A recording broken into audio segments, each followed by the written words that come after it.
takes the victory, 128 laps without a pit stop.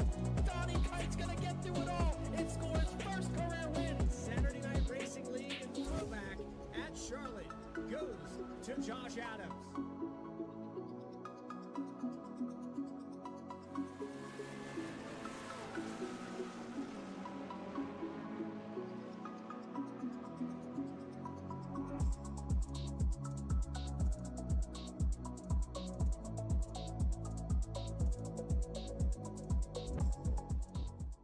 Drivers, start your printers. To keep pace with the ever-changing landscape of marketing and advertising, let Clark Print Shop help you spot the trends and keep you in front of the pack with all your color printing needs. From business cards to invitations, menus to mugs, we can print anything you need on paper or your choice of over 3,000 promotional items. Visit www.clarkprintshop.com to browse our online catalog and place your order today, or call us at 276-889-3426. For a limited time, use the code iRacing for 23% off your first purchase. The staff at Clark Print Shop looks forward to handling all your color printing needs. In the heartland of our country, something magical is happening. At Walkin' and Rollin' Costumes, we know the power of community, of hands coming together to create wonders. These costumes are symbols of love, compassion, and inclusion. Your hands can craft dreams. Join us at Walkin' and Rollin' Costumes build events and be a part of something extraordinary. What is up, everyone? I am Joshua Banks, driver of the number 35 Matco Tool Supra. Comes back, he's gonna send it to the inside. They're 3 wide for the race lead. They're gonna Joshua Banks is gonna win it. Unbelievable. And also co-owner of M&J Distributors, for the sponsor of Saturday Night Racing. So I just want to thank every single one of you for tuning into tonight's race. I hope you will put on a good show for you guys. I hope that you will enjoy it. So if you do, make sure you drop a thumbs up to VSPEED and subscribe to them, because they, as y'all know, if you haven't already, they put on some great broadcasts. So I'll make this short and sweet. The main reason for sponsoring Saturday Night Racing League is because I've been with these guys for a long time. I've raced with a lot of them. I've been through some rough times, some good times, and arguments and everything like that. But still, grand scheme of things, been through a lot of these guys, and I really do like where this league's going. I want to support it. They've given a lot to the league already, and I think, you know, I'm capable to support back. So that's what we're doing, and we want to keep this league free, you know, for people to join, to have a good time, come in and race and just have fun, you know, and that's what we're all about. So that's the main reason, and that's all I really have to say about it. So I hope you do enjoy the race, enjoy this season coming up. We are hopefully going to put on a great season for you guys. Also, make sure to check out my YouTube channel, Banksy the iRacer. Link will be in the description. Check out, and you can see my point of view, see what's happening on my end. If you want to watch it, it's completely fine. If not, no big deal. So come on over, hang out after the broadcast of this race, and hopefully we'll see you over there. If not, enjoy it, and I'll see you guys on track. Lap traffic out of the way. It's between these two. They're even for the white flag lap. This race still very undecided. Bradley had the lift. Big run for McWhorter. This is going to be his chance. Running out of time, and they know it.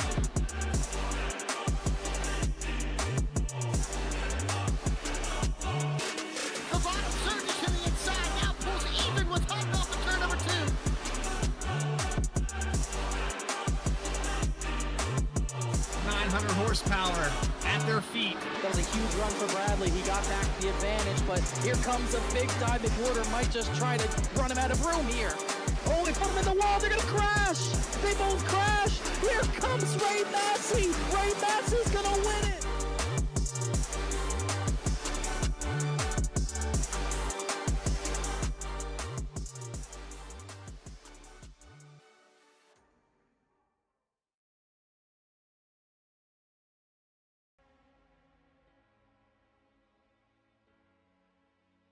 Hello and welcome to the SNR M&J Distributors Cup Series live tonight for Chase Race number 2 from the Iowa Speedway.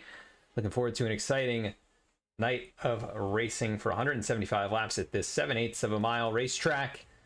with just a few races left this season and drivers fighting for that championship. Bailey Turner's been in control at the top of the point standings coming into tonight's race with 6 victories and looking to get potentially another one here tonight. My name is Adam Baker. I'm up here in the booth with Connor Horn for tonight's call. Connor, we're at Iowa tonight. Very interesting racetrack. What are you expecting from some of these guys, racing it up out here tonight on what is kind of a shorter track? Kind of a shorter track, but it's also kind of a treacherous track for a lot of reasons. Next gen at a short track, it's kind of hard to maneuver. It's kind of hard to keep the car straight, but also this track, for some reason, from my experiences at this track in a next gen car, the setup just is not in the track. Very sideways. Tire wears at a high rate usually at this racetrack, which is maybe a reason is why maybe having cooler temps for this race might be a good thing. That's very cool track compared to what we're used to doing at the bigger racetracks like we saw at Michigan 2 weeks ago. So that might come into play as well, but that tire wear is still going to be a big factor. We should see the higher line maybe come into play, but if you run high for too long, your tires are going to be so dead at the end of the run, and you need to hit a certain fuel window to get home in probably 2 stops if this race goes fully green. I think these drivers are going to be really racing the racetrack tonight before they're racing each other. Take a look at the race analysis. 175 laps. We've got 40-mile-an-hour pit road speed, 5 tire sets, so just 4 in the pits, 1 on the car, 3 green-white checkered attempts, 80% fuel, and an iRacing fixed setup is what these guys have underneath them tonight to tackle this challenge of Iowa Speedway.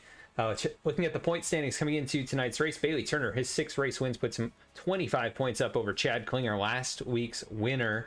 Jeff Wright looking to get to victory lane at some point again this season. Only has the 1 win here in season 5, and looking forward to seeing if he can get it done tonight. Called the race at Richmond, a similar track just a bit earlier in the Challenger Series. Ryan Carwile, Josh Adams make up the top 5 in the points, but it's very tight really all the way through back to Adam Cabot there in 16th, who's even short on a few starts so far. But looking forward to Iowa tonight. Definitely one of my favorite tracks to go to. Very interesting with all the different racing grooves. You can run the top in 3 and 4. You can really run anywhere you want kind of on either end of the racetrack, but like you said, going to be tough to hang on to the tires and make your way forward if you start a little farther back in the field. So let's take a look. Trackside drivers getting a little bit warmed up here. Bailey Turner looks to be 2nd quickest so far in the warm-up session. Donnie Kite up there looks pretty fast so far in this one. Should be a lot of fun to watch these guys do it out here at Iowa. It'll be important to see what Turner can do from starting 5th. I mean, this is the lowest his points lead has been since the season even started. He opened the season with a victory at Daytona and, racked off about 4 in a row. He's been the points leader the entire way all season long. 25 points is the lowest it's been in a while. He actually only lost 3 points in his points lead after Chad Klinger took victory last week. Kind of stole it from him. Turner led the most laps, but Chad Klinger had the tires at the end of a race, went 21st to 1st at the end of that race, where it seemed like just everyone was trying to get by the 24, and only the 09 was really able to prevail and get by him. But a very important race for Chad Klinger especially. He's going to start on, looks to be pole. He looks to be pretty fast in his warm-up session at least. So if he wants to have any chance of beating the 24 for that title, you need to finish ahead of him. You need to out-qualify him. You need to out-race him. And getting pole above the 24 is a big start for his chances. And obviously it's a big deal for Jeff Wright to try to get a 2nd championship. We're still looking for our first repeat champion. Jeff Wright also got ahead of the 24 in qualifying. So it's a very important race for all these drivers, for Chad Klinger, Jeff Wright, the gain on the 24, but also important for Bailey Turner to try to stop the bleeding and assert his dominance once again. Yeah, I mean, he had that race essentially won, like you said, last week, and then the 09 seemingly out of nowhere able to steal it away from him. And, Bailey's trying to avenge that loss, and we'll see if he can get a victory. Once again, it would be his 7th on the season if he gets it done here tonight. Let's take a look at the starting grid tonight from Iowa Speedway. See where your favorite drivers are going to be rolling off. It's going to be Chad Klinger on pole in the 09 machine. Nick Hapiak in that 2nd spot. Going to join him on the front row. Rolling off from row number 2, it is going to be Jeff Wright. The number 48 machine, Dakota Floyd, who we saw win at Richmond just a bit earlier. Going to roll off from the 4th spot. Starting in 5th here tonight, it's Bailey Turner. Rolling off from 6th, it'll be Stephen Davis. Starting in 7th, Kenny Kibbe. Rob Hamp going to roll off from the 8th position. Starting in 9th, it's Ryan Carwile, and Josh Adams going to round out the top 10. And Joseph McWhorter starts 11th, still on his throwback all the way from Charlotte a few weeks ago. Angel Horonis, who had a solid run going last week, got wrecked out a little late in that race. He starts 12th. 13th will be James Lehman in the 05. Great qualifying efforts all season, just needs to get the finishes. Caleb Weekly, kind of the same thing. He struggled a little bit this year. He'll start 14th. Max Cost, so many good finishes. Still looking for that first win this series. He'll start 15th alongside Noah Mahovsky in the 16th position. Elliott Butler kind of joined the series mid-season, back in action after a long break from sim racing. He starts 17th. Case Lacatus, who was at the front late last week, will start 18th. Then Julio Villalobos Jr. in the 45 will start 19th, not in the chase this season. And Donnie Kite, who is in the chase, has a little work to do starting 20th. 21st, it'll be Brandon Wallace, the number 99 machine. J.R. Shepard going to roll off from 22nd here tonight. Andrew Telganoff going to roll off from 23rd. Hunter Sr. 24th. 25th, Matt Shinosky. Bryce Shoemaker going to start from 26th. 27th, Christopher Hodges. Jared Skinner, who also had a great run at Richmond in the Challenger Series race, going to start from 28th. 29th, it'll be Austin Belke. Ben Laughter going to roll off from the 30th position here tonight.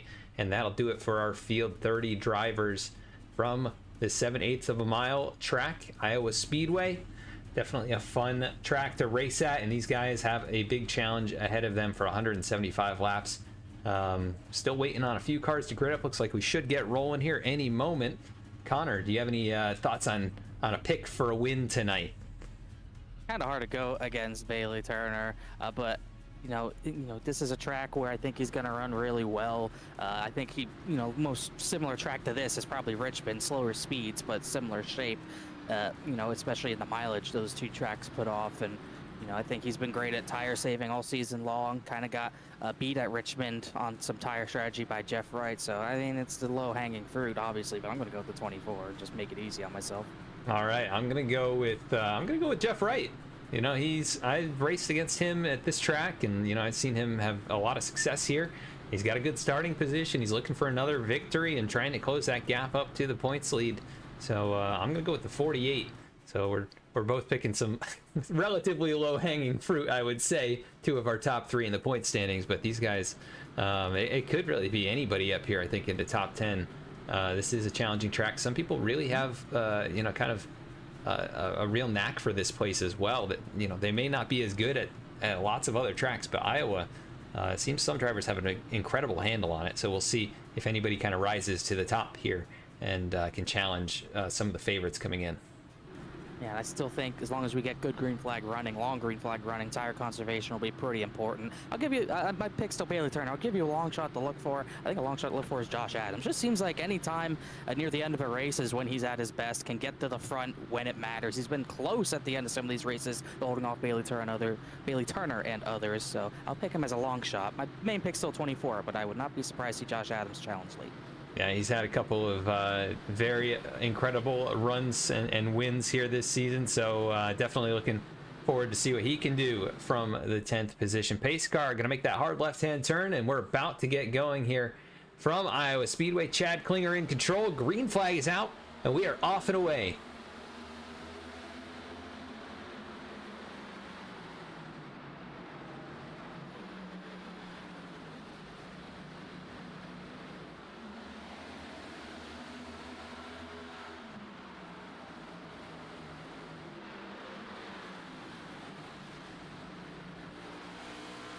Already battling 2-3 wide up at the front of the field, but it's Chad Klinger across the stripe.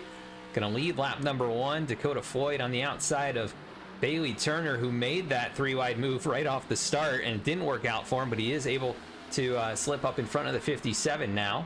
But bold move right away from the points leader, trying to get some clean air early on.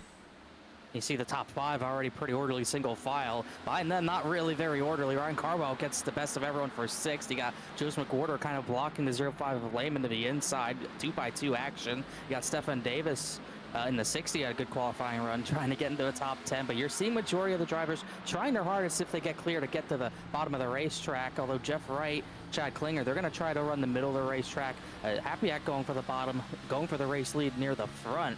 Kind of surprised that so many drivers run the top in 3 and 4 so early. I saw Ryan Carwell try the way high side in 3 and 4 last time by, but the bottom's working, and Happy got to the inside of 0.9, whatever way it happened.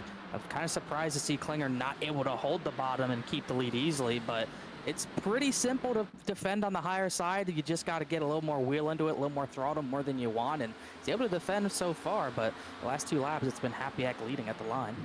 Yeah, Happyak gets the nose out in front, might be able to slide up here off of 2, and it looks like he will do that. Able to clear Chad Klinger, and Happyak now in control of the race lead. Now Klinger looks down low, but here comes Jeff Wright, going to try and jump to the top side. Top 4 cars have pulled away by a few car lengths. Dakota Floyd, though, nice run out of turn 4. He'll join them, and everybody's stringed back together now. Little battle behind Stefan Davis. There was the 4 machine of Rob Hamp. Took a look down low, and they'll race it up side by side off turn number 2. Hamp's had some sneaky good runs this season. He's had a lot of incidents, unfortunately, that have kind of derailed some of the good runs that he has had throughout the entire season. He was running pretty well at Charlotte a few weeks back, but he finds himself 36th in points, just looking for any good run to go his way, just to get a good finish out of this season. And, you know, another fast run for him so far at the front, but it's a long, long race that he's got to maintain some car control in. And he's looking to the inside of Stefan Davis, who could also use a pretty good run, as Jeff Wright trying to get the race lead on the outside, way on the outside, really the first one in the top 5 to run the way high line, and he's going to get the lead easily from Happyak running that top side, and Turner's going to try to follow him through. Yeah, so Jeff Wright clearing the way, and he is going to drive out in front now by 2-3 car lengths. And there goes Bailey Turner right around the 06 as well. So maybe kept their stuff cool just a tiny bit there those first few laps, and now they're starting to get that clean air, maybe try and set sail off of these guys. Chad Klinger's got a lot of pressure. He gets kind of bumped there from Dakota Floyd on the front straightaway. They'll go side by side into turn 1. Floyd in that middle groove. Chad Klinger through the bumps down low. The 71 of Ryan Carwile looks on from behind. Then side by side, James Lemon and Joseph McWarder. So lots of side by side battling here in the opening laps. These guys not holding back. Yeah, I'm just a little bit surprised to see so many people trying to run the higher line. Oh, someone sideways. Rob Hamp's Oh, turn boy. number 4. Chase driver Hronis involved. Mahalski's involved, and caution's out. We're just talking about Rob Hamp and how he needs to have a clean race. And lap 9, it's already pretty severe damage on the 4. Let's see what happened to him here. Just gets loose all on his own there. Almost had it controlled, and then hooks it back up to the outside in front of Angelo Hronis. Mahalski, nowhere for him to go. Piles it in there. And significant damage to the 4 machine, who was having a top 15 start to this one, but like you said, has been looking for a good finish, just sometimes has some incidents here, and that is exactly what happened. Big hits up in the outside wall. Luckily no other drivers involved in this one, just the 3 in a dangerous position for an accident to happen. They're right in the middle of the front straightaway. And thankfully, there is a lot of room on the front kind of tri-oval to get around it, but there's nowhere for Hronis to go, nowhere for Mahalski to go. They're already committed on corner exit, and the corner exit's pretty squarely off of turn number 4, so you're already kind of fighting the car out of that corner and seeing a driver slide up from the bottom to the top. There's really not anything they could do, as Chad Klinger's going to peel off lap 11 the pit, I guess for a set of tires or at least some fuel. Kind of surprised by that, as it looked Bailey like Turner as well. Yeah, Bailey Turner came in as well. I can only imagine maybe trying to make a fuel number work, because this is really early and off sequence to pit. And obviously, like I said, Hronis was involved in that. That was the only chase driver involved. He was 9th in points, 39 points back. And if he wants any chance to stay in the hunt for the title, he's going to need to get a lot of yellows to get that repaired, because that damage at this track, aero still matters even at a track this small, and especially with the speeds, that's no good. But it looks like Turner is going to take tires, as does Klinger, so not purely just a move for fuel, as Turner's out first. Yeah, so he will rejoin the field all the way back in 19th, though, after entering the pits in 2nd place. Everybody else is going to stay out. Looking to see if anybody...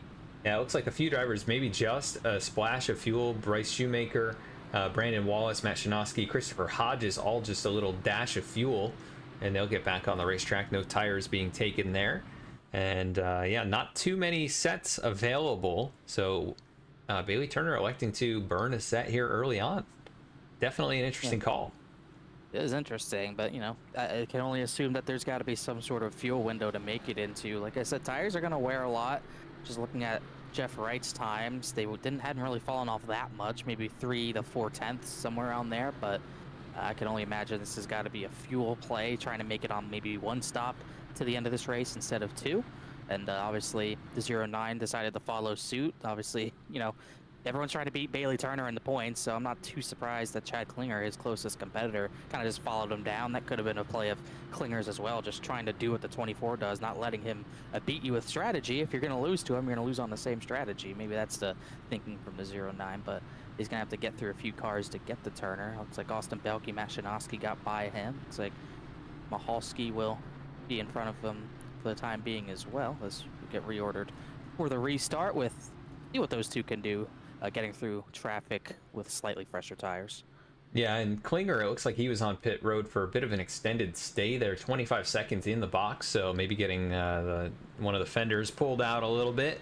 I know they're composite, but maybe he got a little ding that knocked it in, and they pulled it back out there. 25 seconds, a longer stop that sent him to the back of the cars that did elect to bring it down. Noah Mahalski stayed on for a while, got a bit of damage fixed, and then Angelo Ronis as well involved in that one.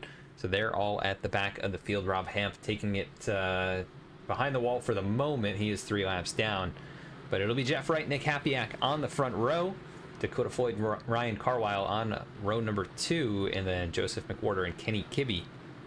Gonna start from row 3. We'll see who gets a good jump here and which lane is the one to be in, maybe moving forward, but Wright will have control as we work towards the restart zone. Pace car makes a hard left-hand turn into the Geico restart zone, and there we go. Green flag back in the air. Good jump for Jeff Wright, but getting through the gears. Hapiak going to stay right there with him. He'll be clear. We see a lot of times the driver in second's not able to keep that position. Hapiak got such a good jump. He's easily going to keep second spot from Dakota Floyd, but Carwell had a huge run through turns 1 and 2 on the middle portion of the racetrack. He's going to drive hard to the outside of 06. He's going to get that second spot away off of turn number 4. He might even get to the right rear of Jeff Wright for the race lead. He tried his hardest to get out of the corner with some pace. Couldn't quite get to the right rear, but all the way up to second after restarting in that 4th position. As we go on board here with Carwile, through the bumps in the center of the turn, able to get back to the throttle pretty early that time, still right on the back bumper of the 48. Battle for the lead, and then battle for 3rd and 4th. Dakota Floyd, Joseph McWhorter also right in there. Nick Hapiak. Oh, Hapiak spins. Oh, Stephen Davis is going to slide. Multiple drivers sliding. Josh Adams went through the grass. He has damage. They're going to save it. We're going to stay green. The 6, the 06, and the 60 all got in there. Not a good corner for drivers with 6 in their car I was about to say. Somehow they all kept it straight. Sorry to jump on you, but Hapiak just slides, loses it. Adams, Stephen Davis, that's what happened. The 60 didn't check up as hard, got into the 6, but they all saved it with minimal damage. I think the 60 might have the most damage out of it, but for the most part, they're all good somehow. Yeah, great job by all of those drivers to keep it pointed in the right direction. See a little bit of smoke puff out there. I think that may have been from Angelo Ronis. He's got damage still to the left front, but not sure if he got run into or somebody else went for a bit of a slide there in 3 and 4. But how about this top 6, all pretty much nose to tail? And it's Jeff Wright using that low line. Here comes Carwile, going to try to get to his quarter panel. Gets a good run here in 1 and 2, and he'll be alongside off of the exit of the turn down the backstretch.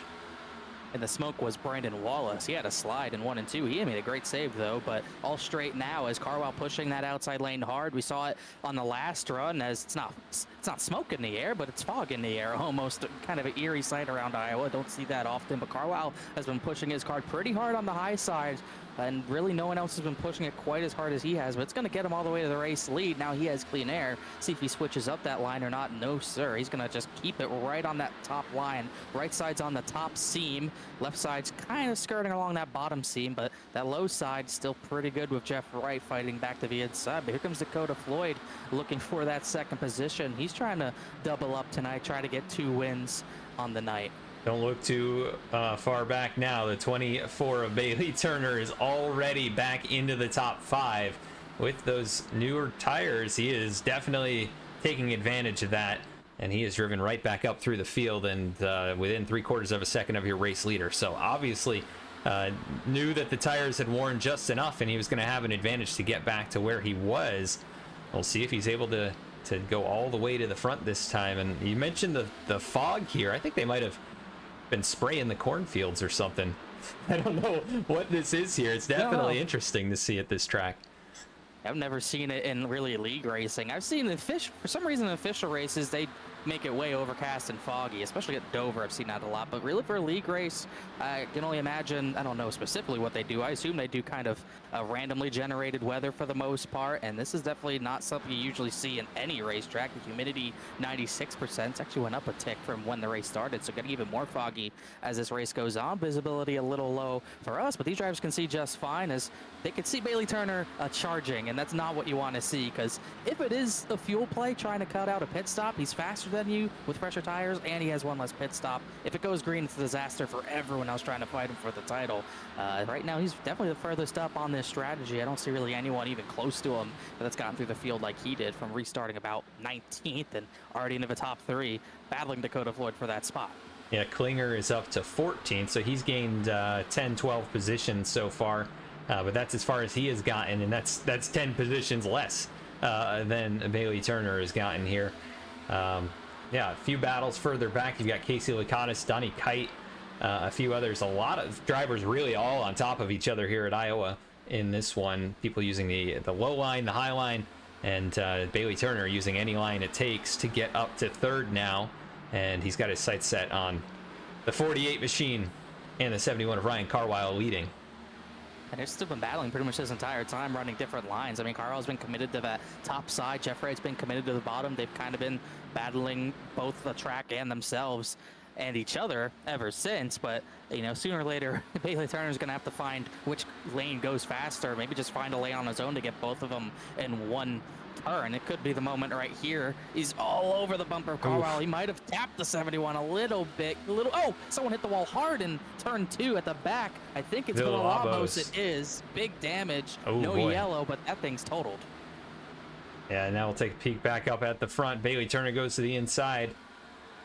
Let's see if we can go back to Villalobos in the replay here in just a moment. He'll look for second spot through turns 1 and 2. Gets a good run off the exit. Not going to be able to clear just yet. Might even have a shot at challenging Jeff Wright down here in turn 3, but going to be in line. Dove it in deep. Now jumps to the outside. Maybe a little early back on the throttle. And he'll stay in that second spot. Let's go back and see if we can find out what happened to Julio Villalobos here off of turn number 2. Just overcorrected. Big hit to the right front of the 45 machine.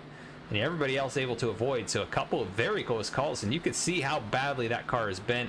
The right rear wheel at moments was lifted off the ground, so he had bent the frame on that thing pretty significantly. As battle for the lead firing up here. Here comes Bailey Turner, gonna look to the inside in turn 1. I don't see the dreaded meatball flag, so maybe Villalobos can get back out there, but that thing's going to have a lot of damage to repair. But otherwise, Bailey Turner battling hard for the lead. These two have raced closely. They made contact at points in this season, but it's always a treat watching these two battle. Turner going for the slide job, trying to push Jeff right out of the groove. He got the 48 loosened out of the groove. He's not quite clear enough to come up. He's going to give him a little bit of room out of turn number 4, but Bailey Turner's pretty much got this pass done. I don't think Jeff Wright has anything left to battle with compared to the fresh rubber for Bailey Turner. So 24 leads his first lap of the race. And here on lap number 31, the 24 goes to the point, and this is not the sight that the rest of the chasers want to see. He's got that advantage, like you said. He's got the tire advantage. He's got a fuel advantage. The only thing that could be a disadvantage is he has one less set of tires, but you know, I think at this point we may be pretty much on schedule for him to have the right amount to go the rest of the way, barring any, you know, string of cautions towards the end of this thing. But yeah, there's a long ways to go yet to see how that all shakes out. 73 of McWhorter looks to the inside of Dakota Floyd. This is inside the top 5. Kenny Kibbe right there looking on as this group of cars has gotten away by about a second and a half to the 05 machine, and Chad Klinger finally making progress. Going to get on by here. He'll go to 7th place around the DUSA machine. And there's the 13 of Caleb Weekly, and Max Cost also making up the top 10. Good run here for Max, up 5 positions. JR Shepard right behind them. He's up 11 spots in this race.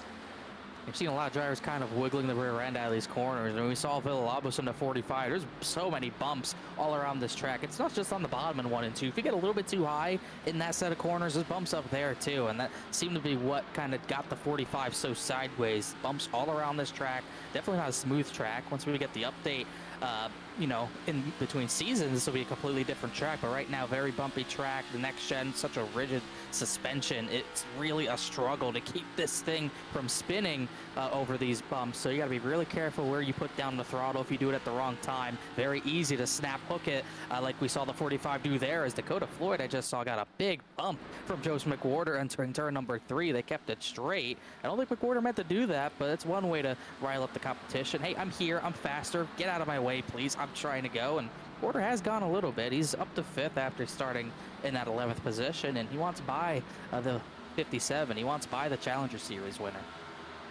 Yeah, Dakota's had just, you know, a really good performance in both series all season long.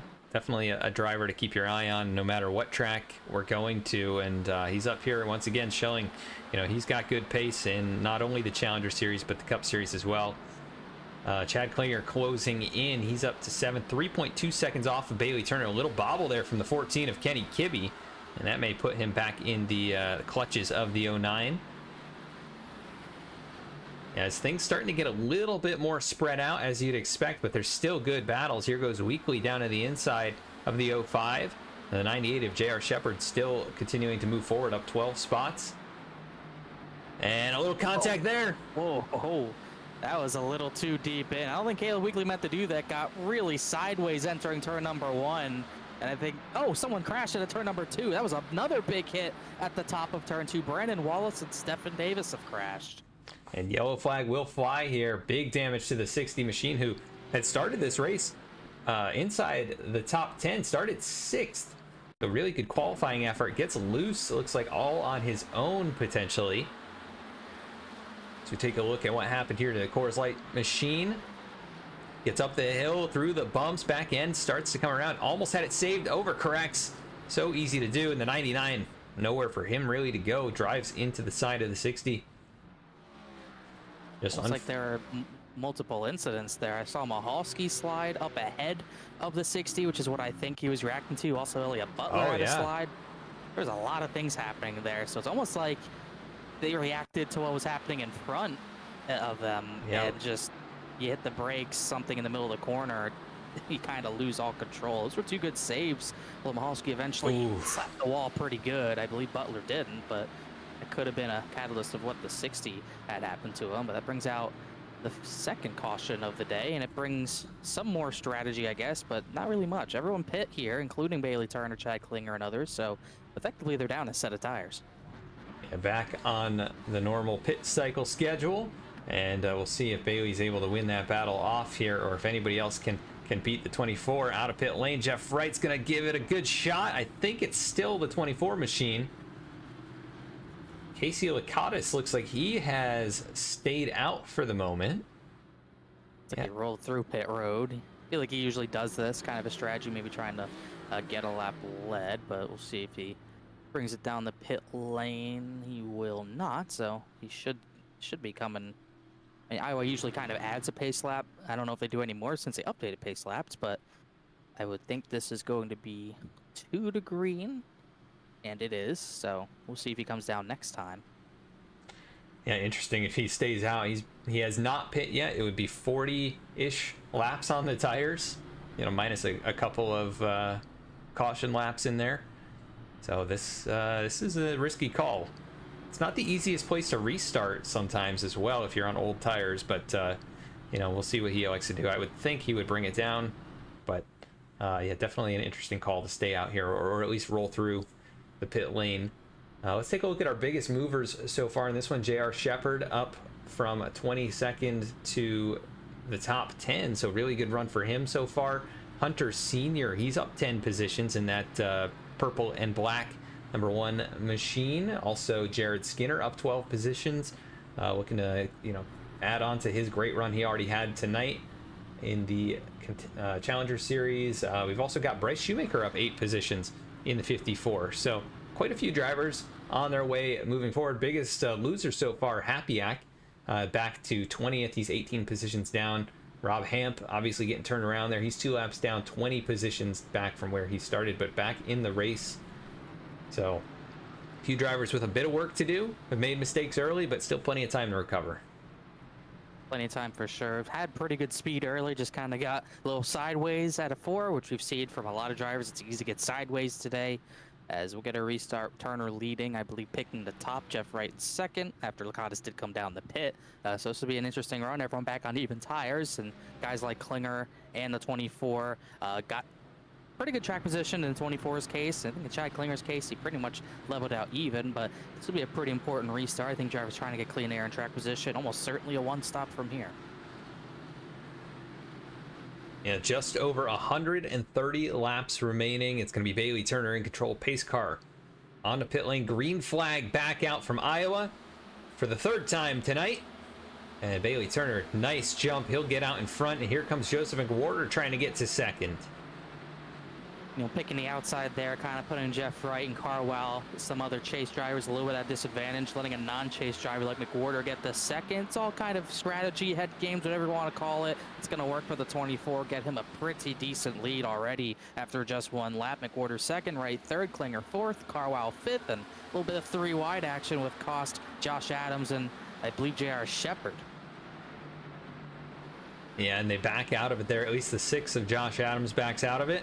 And he'll settle into the 10th position. We saw the slow machine of Julio Villalobos there back on the racetrack, 15 laps down, but still trying to complete a few more laps out here. Still almost 3 wide. The 29 machine, or 26 rather, of Donnie Kite, Andrew Telganoff, J.R. Shepard. Those guys were close to 3 wide for a moment. Everybody back to pretty much single file up here inside the top 15 or 20. And now we'll see the line start to emerge. There goes the 6th of Josh Adams down to the inside. Kenny Kibbe up top. The 05 also to the inside line, not able to make anything happen up there. But different approaches to each end of this racetrack. Bailey Turner sticking to the bottom for the moment. Definitely see a lot more variety at turns 3 to 4 end of the racetrack. There's just so many big bumps on the bottom and top in 1 and 2. It's so hard to go anywhere but the middle of the racetrack. 3 and 4, it's as smooth as you'll get. So you can run the wall, you can run the yellow line, you can run in between. You'll see some people look for wide at some points in this race, especially if we get late race restarts. But just 1 and 2, far too bumpy. It's why you see most people kind of run only 1 of 2 lanes, middle or bottom. If you run any higher than that top seam in 1 and 2, there are bumps that will throw you to the outside wall whether you like it or not. You're seeing a lot of drivers kind of take caution in that. You know, it looks like we're not shifting or anything here tonight. At least Kenny Kibbe didn't shift that time through 3 and 4. So sticking it right there in 5th gear. Not sure if they're shifting on this end of the racetrack, but that makes things a little bit simpler from a driver's perspective. You don't have to think about doing that while going through bumps and hitting the brakes and all those different factors that might complicate things. You're just out here running in 5th gear and racing it up. As big pressure now from Carwile to the back bumper of Chad Klinger, side by side into turn 1. Carwile going to use that middle groove, not able to get the power down off the corner, and Klinger going to hang on to it, making good use of the inside lane. In my experience, Connor, it's been a little while since I've run here, but it was always fun to kind of get the car to work with the bumps for you down on the inside lane of 1 and 2. I'm not sure if these next gens have that same capability though. I think it's very, I feel like it's more random whether you hit them correctly or not, where it kind of, if you're running a Gen 6 or even if you're running an Xfinity car here, you're really going to hit these bumps every time. You know what it's going to do. You know how to hit them right. You know what's going to happen if you hit them wrong. These next gens, I think it's just a lot more random. You know, 1 lap you'll do what you think is right and you'll hit them correctly, and then the next lap you think you'll do that. You think you'll did it the exact same thing, and then you're in the outside wall or just sliding out of control. So I just think it's a lot more unpredictable with how this next gen is with the rear suspension. That's something all these drivers kind of have to deal with. And you know, another thing about shifting, there are short tracks who shift that now. I think if this setup was more stable, you'd see more people shifting, but we've already seen so many drivers sliding out of control, especially on corner entry. If you add shifting into that while you're already sliding corner entry to center, you're going to be all over the place, and you're probably going to wreck more cars than just yourself. So that's not something anyone really wants to mess with. Maybe later in the race, drivers get more desperate. If that track temp maybe comes down more at some point, maybe we see drivers try that, but I think it's too risky right now as McWhorter is fighting for the race lead. All of a sudden, he gained a lot of time the last few laps on Bailey Turner. He's right on the bumper. Yeah, Bailey got out there to like a half-second lead, and that has shrunk down now to less than a car length as McWhorter running through that middle groove. Here comes Jeff Wright as well, starting to close back in. So top three basically nose to tail. Klinger not too far back, just a half second back to him off the back bumper of Jeff Wright. And then Ryan Carwile, another few car lengths back. So still pretty close amongst the top 10. About 10-15 laps into this run. And everybody on even tires. So that's not really an advantage or disadvantage to any one driver at this point. So it's just whoever's got the speed at this point in the run. Bailey Turner still working the low line, doing everything he can down there to get the best exit. And here comes McWhorter, big head of steam coming off of turn 4.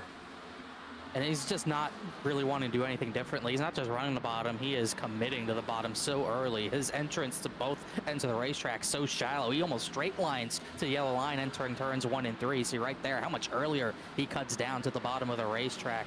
And you'll see it even earlier, I think, in turn 1. I mean, he's just getting so low on the track, so early on entry, as he'll be right about here. He starts turning left, and he's just straight lining towards that yellow line. That's something I used to do at Richmond in the old car. You kind of can do it in the new car too, but it was a lot more effective in Gen 6. But I can only imagine that's helping his tire wear more than anything else. It's not really for speed, but trying to keep that right front cool, especially as he's just kind of skirting right above that yellow line right now. While McWhorter probably heating up his tires a little bit too much on that higher line, trying to getting clean air on the nose, but probably heating the tires up more than he wants to. Turner, calm, cool, collected, just ripping that bottom. Yeah, definitely committed down there for sure.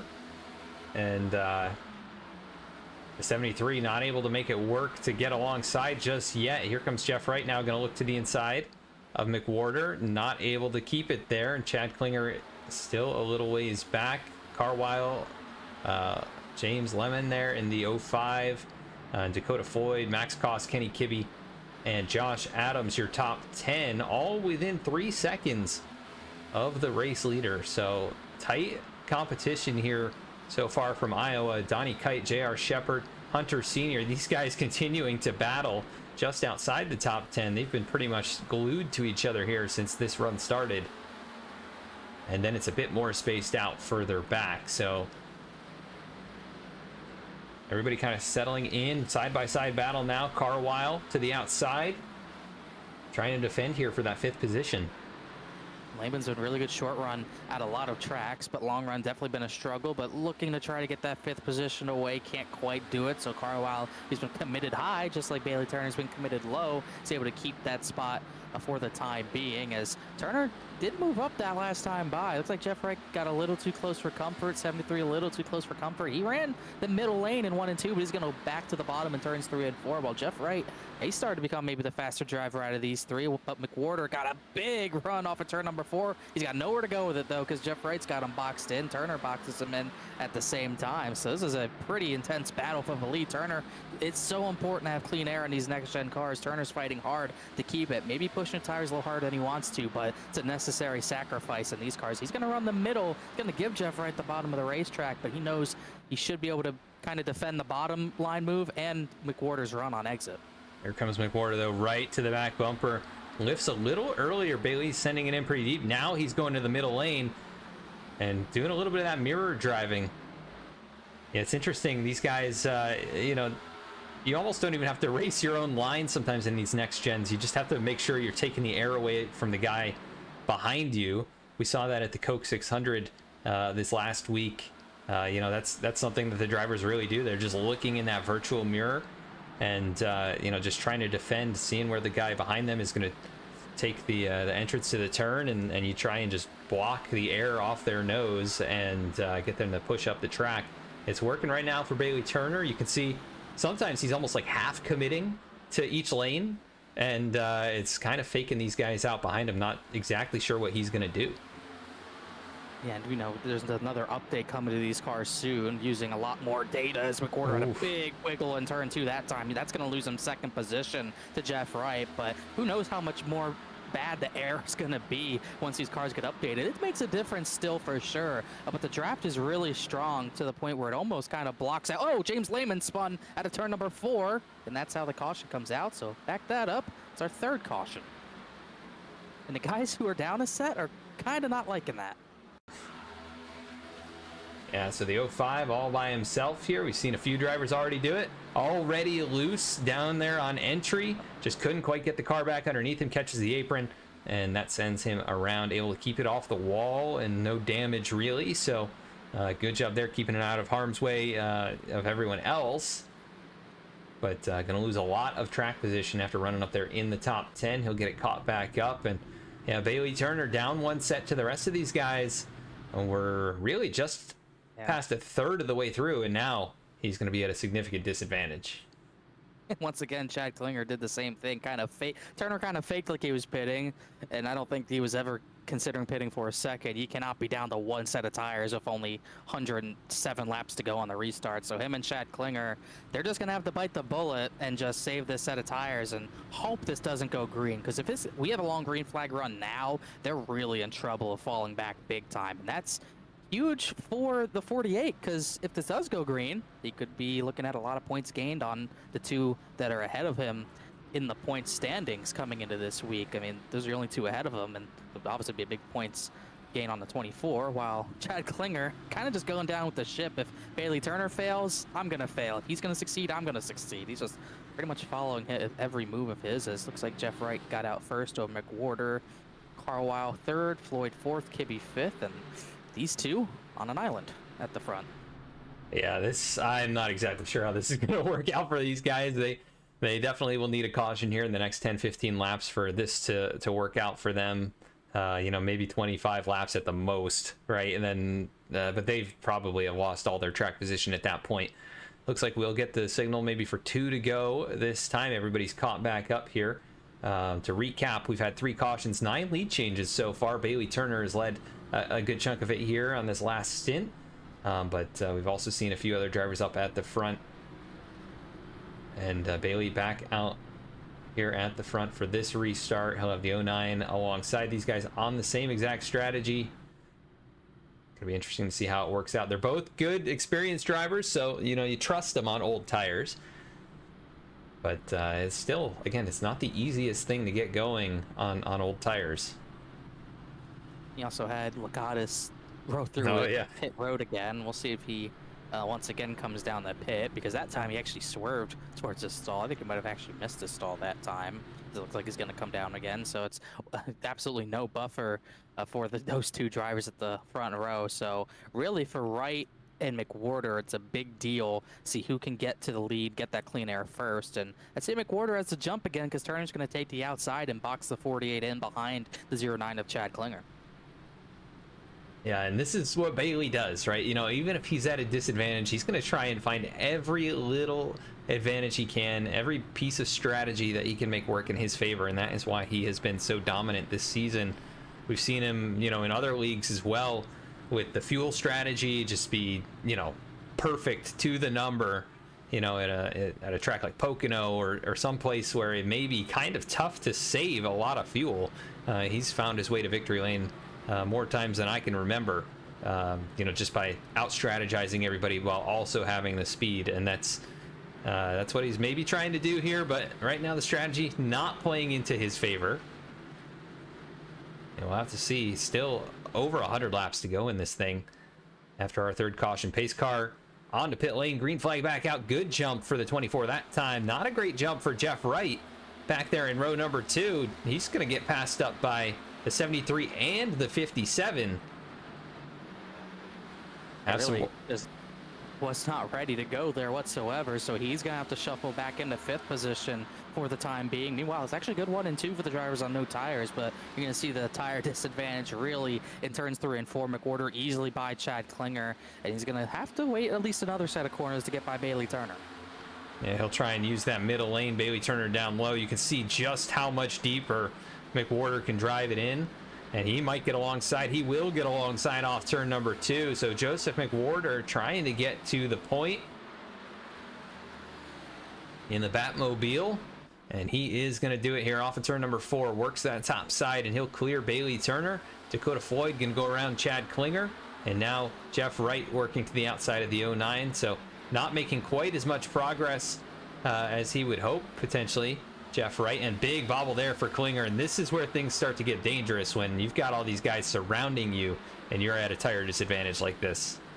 I mean, really, there's not a single driver that he's going to be faster than. He's going to get swarmed here, and he's just got to try to hold a pretty wheel and just hope he can limit the damage best he can. Same thing for Bailey Turner, just limit the damage, keep the car clean through this kind of dry spell on tires that he's going to have as Jeff Wright finally gets past 24. He's up to 3rd position. That's all he can do is weather the storm until A, you get a caution, or B, you reach your green flag pit stop window, because at this point, you would think everyone's one stop, but obviously their stops, they're going to come at a massive disadvantage if this goes green, to the point where we see green flag pit stops, to the point where they probably have to run their fuel tanks dry just to hope for that yellow, hope to stay lead lap and not get caught lap or 2 down. You might even go 2 down pitting here. And Bailey Turner down there on the inside. JR Shepard going to work the middle. He'll go on by. That puts the 24 back to 7th. Chad Klinger already back to 10th. And they continue to drop through the order. Elliott Butler, who's up 9 positions, up here into the 8th spot, going to try and get by as well. But how about Joseph McWhorter? Started 11th, and he has worked his way methodically, and now with the strategy, you know, outdoing the strategy on the 24 and the 09, he's got a pretty healthy lead back to Dakota Floyd. You got to worry that he might have pushed a little hard, though, on those first couple laps. One thing I'm noticing riding on board with them, something I hadn't heard from any other driver. We'll see if he does it in the turn 3 and 4 again, but I believe he is shifting down in the 4th gear in these corners. So getting a little bit extra run out of these corners, shifting down to 4th, getting it back up to 5th on corner exit. That's going to wear the tires a little bit more, you would think, oh, no doubt. But at least for the time being, definitely a comfortable lead. Biggest lead we've seen from anyone all night, 0.8, back to 0.9 of a second almost. Yeah, and this track can be a little bit deceiving. You've got all that grip early on, but it is just grinding the rubber off of these Goodyear tires. And we may see that lead start to come back. Dakota Floyd, one of those drivers who could be pretty good on the long run. Jeff Wright as well. So we'll have to see if these guys are maybe saving just a touch. You can see that time even McWhorter a little bit slower than Dakota Floyd, but still faster than almost everybody else. So still maintaining that gap as Klinger falls back to 16th, and he's got Caleb Weekly, Bryce Shoemaker, Andrew Telganoff, all these drivers kind of surrounding him, and he is boxed in, kind of reverse boxed in. Here goes Weekly now to the inside, 3 wide. Really, any run that goes past, I think, 100, lap 100, lap 110 is just worst case scenario, because they're just kind of back to even. And you think if you get a yellow in the next 5-10 laps, most likely everyone who just pit for tires is not going to come back down, and they're at the advantage again. But if this goes green to like somewhere 100 to 120 range, you're probably going to see even those drivers come down to pit. So at that point, they'd pretty much be even on a set of tires, but down all that track position. So they either need a yellow fast, or it's going to be really bad for both of them. As he's even Turner, he's back to 14th now. Andrew Telganoff, who had a stop-and-go penalty to start this race from reckless driving 2 weeks ago, he's actually back lead lap. He's up to 13th, but 24 and 09 are plummeting. Jeff Wright's got the 2nd position at the same time, meanwhile. Yeah, side by side off of turn number 2. Jeff Wright working that inside lane. He's kind of doing exactly what Bailey Turner was doing. Dives it straight to the yellow line. He's going to be able to clear this time. Oh, a big slide. Wow, you don't save those very easily. That was more sideways than you want, especially in a next-gen car. You do not get those back often, and with this car, if you slide the rear once, you're going to be sliding for the next 5-10 laps until you cool those rears down. So this pass got a whole lot tougher after that slide. He's going to send it deep here once again, not able to get in front of Dakota Floyd. Ryan Carwile, Josh Adams behind them.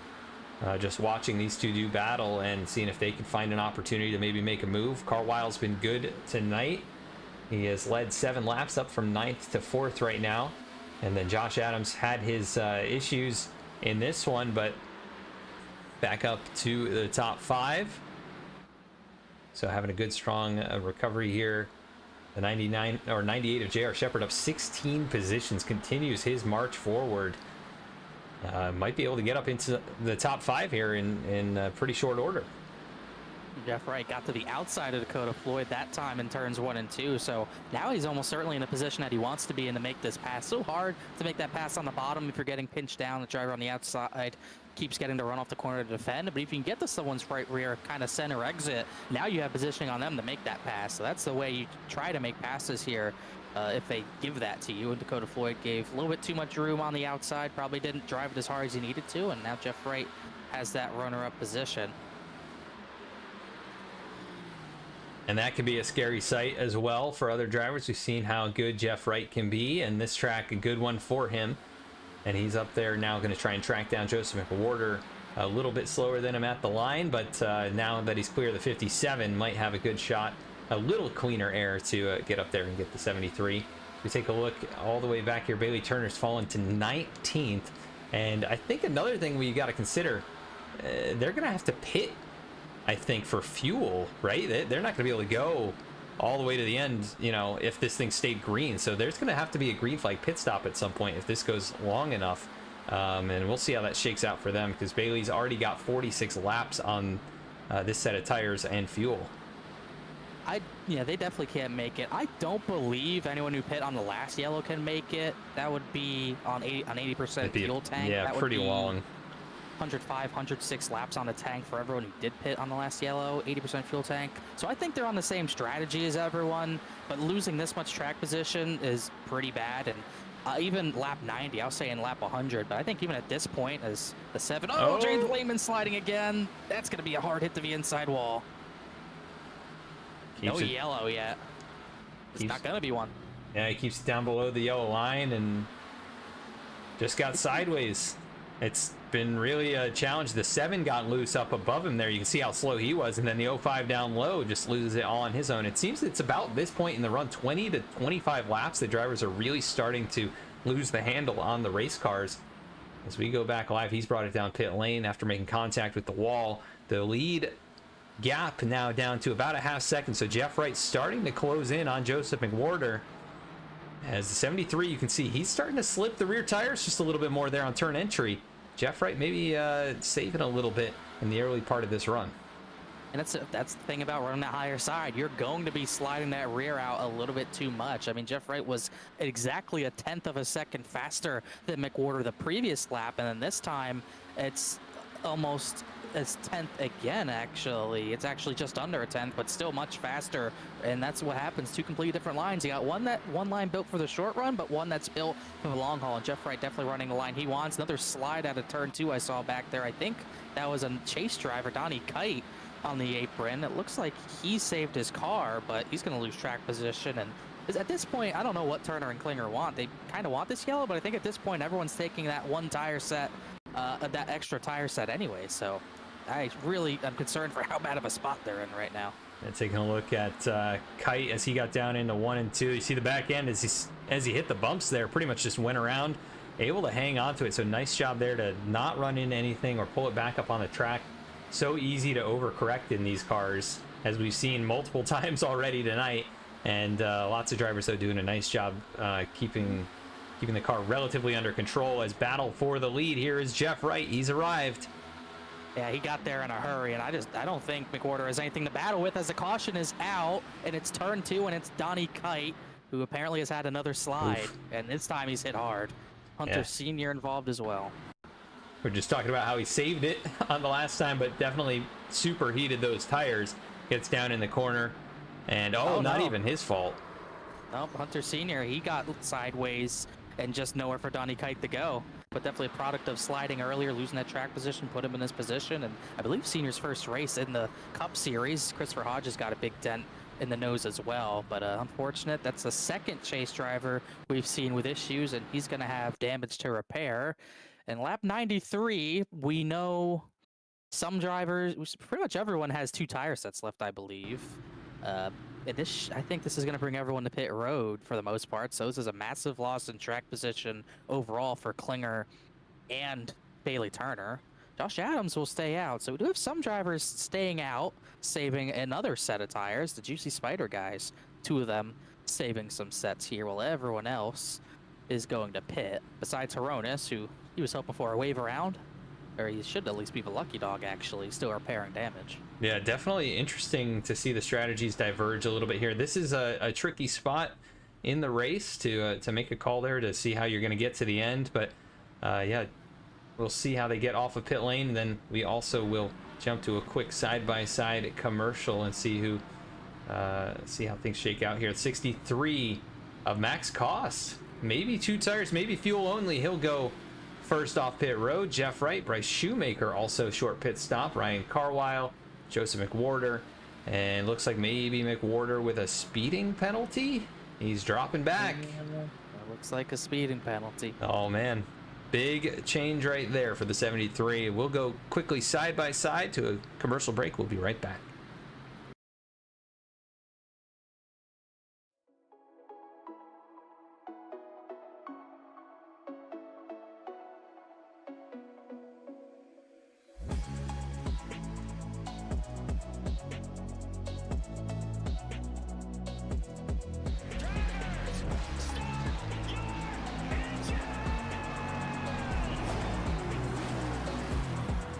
With Jonathan Parker, he locked it up in the end of stage 1. Jonathan Parker, our season 5 champion. Bryce Shoemaker is going to take the victory 128 laps without a pit stop.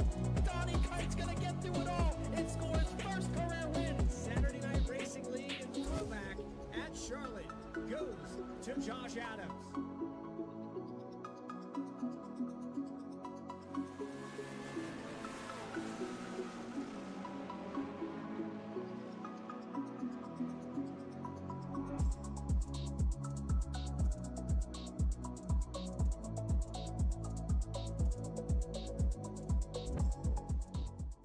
Drivers, start your printers. To keep pace with the ever-changing landscape of marketing and advertising, let Clark Print Shop help you spot the trends and keep you in front of the pack with all your color printing needs. From business cards to invitations, menus to mugs, we can print anything you need on paper or your choice of over 3,000 promotional items. Visit www.clarkprintshop.com to browse our online catalog and place your order today, or call us at 276-889-3426. For a limited time, use the code iRacing for 23% off your first purchase. The staff at Clark Print Shop looks forward to handling all your color printing needs. In the heartland of our country, something magical is happening. At Walkin' and Rollin' Costumes, we know the power of community, of hands coming together to create wonders. These costumes are symbols of love, compassion, and inclusion. Your hands can craft dreams. Join us at Walkin' and Rollin' Costumes build events and be a part of something extraordinary.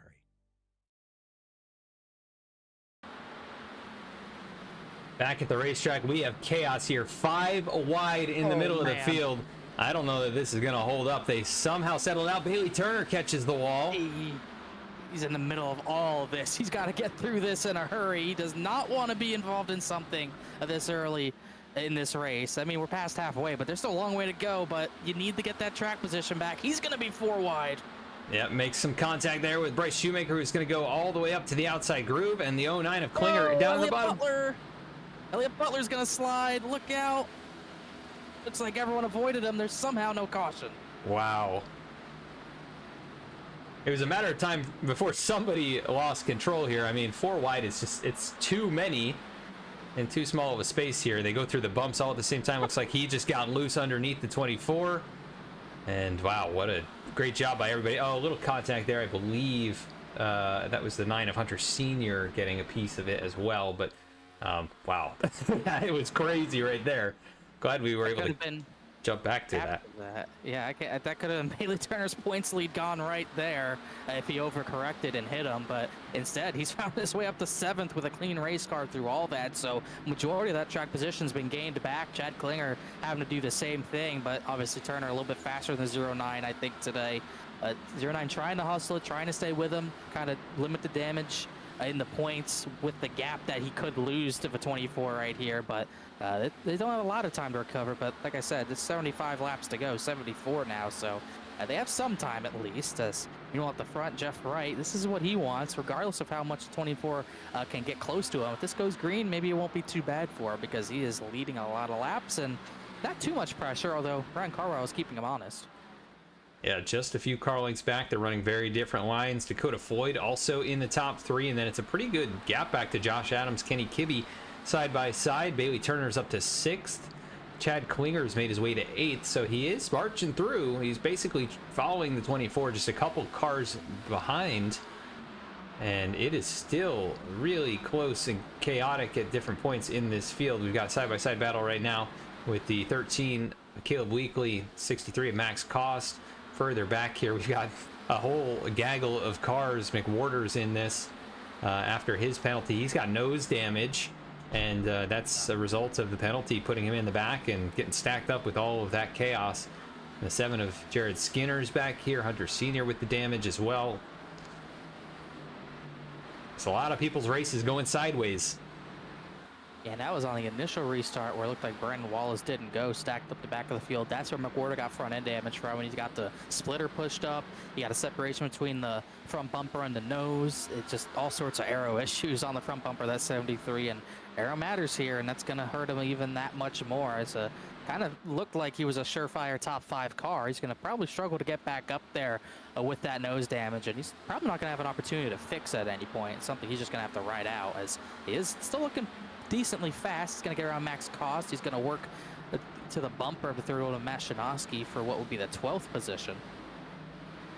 Yeah, but definitely you'd think he would be hoping for better than that after leading 22 laps in this race, and looking pretty strong with a good lead at one point. And here he goes, trying a little different exit. He's going to get a nice run on Shinovsky, but not quite enough to get there. A couple drivers, big movers, we mentioned them already. J.R. Shepard, Andrew Telganov in 7th and 8th. These two guys both up 15 positions. Austin Belke is up 18 positions from the 29th spot up to 11th. So he's had a good run so far at Iowa.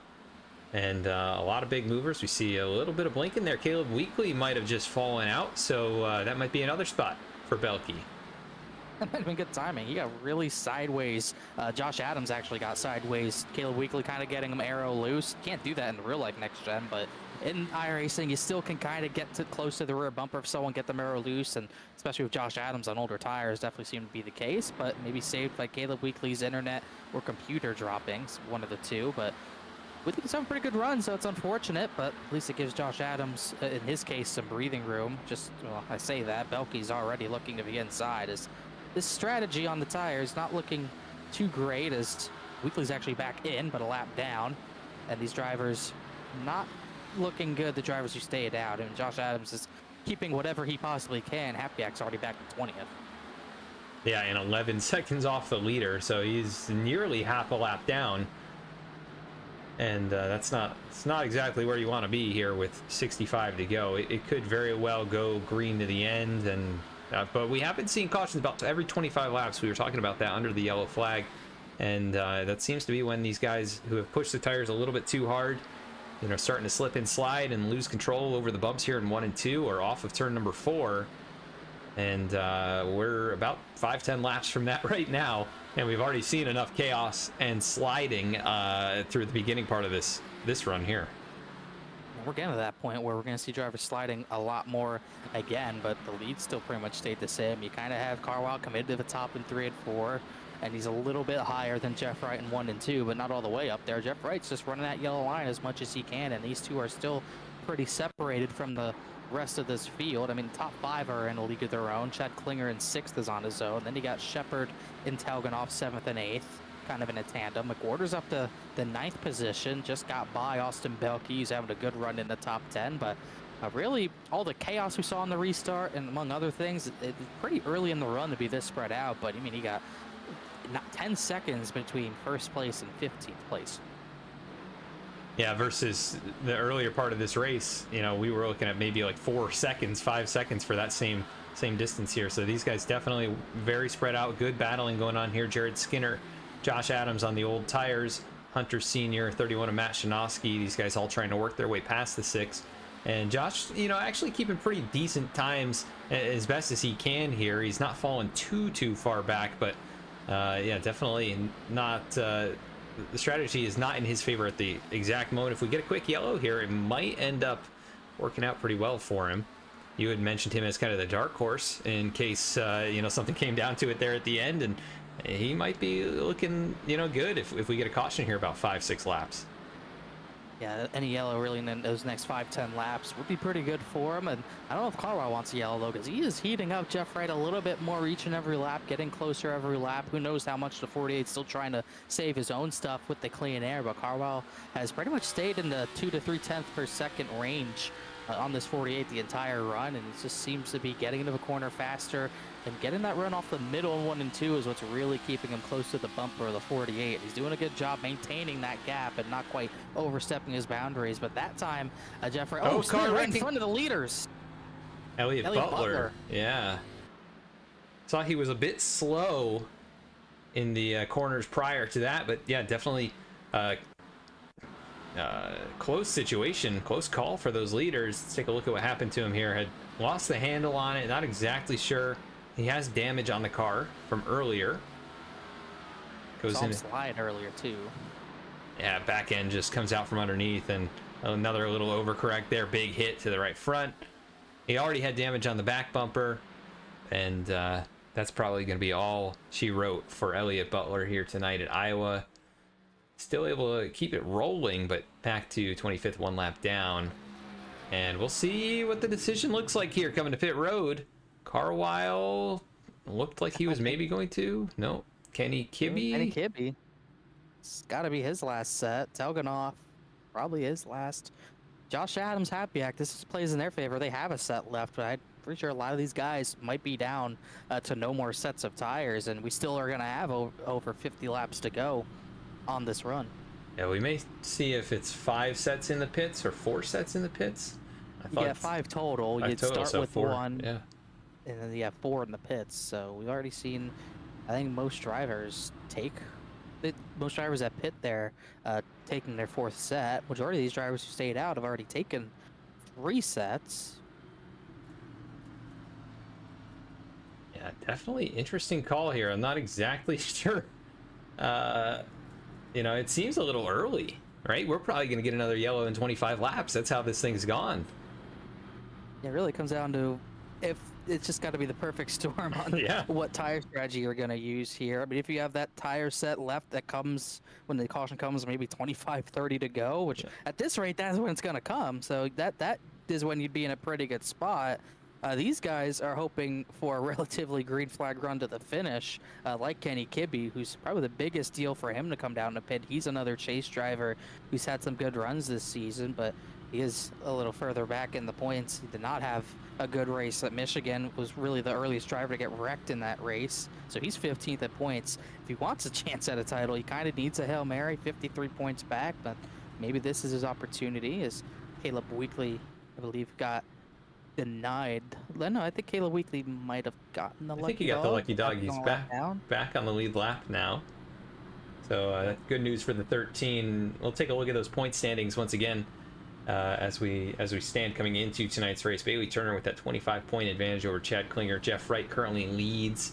Klinger is 5th. Bailey Turner is 4th on the track right now. Ryan Carlisle, second on the track. So really all of your top contenders up here at the front. Josh Adams able to put tires on it here, and so he's on. He's got the same amount of tires left in the pits, but he's got 25 lap better rubber, so he's in 14th, and we'll see if he can charge up to the front. Happy-Ack also on that same strategy. Casey Lakatos, has had his issues here tonight, and then also Dakota Floyd having a good strong run. He's up there in 3rd. On this restart. So a lot of these guys doing what they need to do, putting their car in the right spot. We'll see how the strategies all shake out, though. This is a critical moment in this race. Yeah, it just if this doesn't go green for those guys who pit who don't have a set left, I mean, it's going to rain chaos down on everyone who does end up taking a set of tires and having to come out behind them, because they're not just going to be laying over for those guys on newer tires at this point in the race. They're going to have to race them hard, and that could create even more chaos than we've already seen. And it's just, the real question is, can we get past 25 laps on one run? Remains to be seen. Pace car comes down pit lane. Green flag back out. Good jump for Jeff Wright. Carwile on the top side going to have a challenge now from Dakota Floyd down low as they race back to turn number 1. Turner's going to try to get maybe both of these guys in one corner, but if he has room to do it. But he's now got Chad Klinger on his inside battling him for position. Wright's clear to the lead as they're 2x2 in behind them, as Turner really know where he can go. Oh, Kenny Kibbe, he's sliding. He's crashed again hard into the outside wall. Andrew Telganoff got caught up. So that's 2 drivers who just took tires who got big damage, and there's no caution. Oh yeah, big hit there as the it looked like the 3 machine. No, maybe the 14. Oh, they just get together. Little contact, and then big right front contact for both guys. Yeah, Telganoff getting into a corner, trying to run the higher line. So naturally, when you run higher, you're going to enter the corner quicker. Kibbe was kind of going to run the bottom or middle, checked up a little earlier, and Telganoff just ran in the back of him. And unfortunate, that's pretty much, I mean, 2 incidents in 1 chase run this early. That's kind of going to do Kenny Kibbe, and certainly that's going to be another incident where we stay green. Turner's gotten to 3rd. He's past Dakota Floyd. Jeff Wright now running the higher line, trying to defend the 71 of Carwile from the lead as Turner up the clear to 3rd. Floyd with a good run, but really nowhere to go with it. Josh Adams has made the most progress of anybody on fresh tires. He looks now to the inside of Joseph McWhorter. This would be for 7th place. You also see Casey Lakatos, who's got the fresh tires on his machine, making his way forward into the top 10. Now works underneath Austin Belke, Joseph McWhorter. And so these guys slowly but surely making their way up there. And, you know, before we got the caution, Ryan Carwile had committed pretty well to the top side of the track.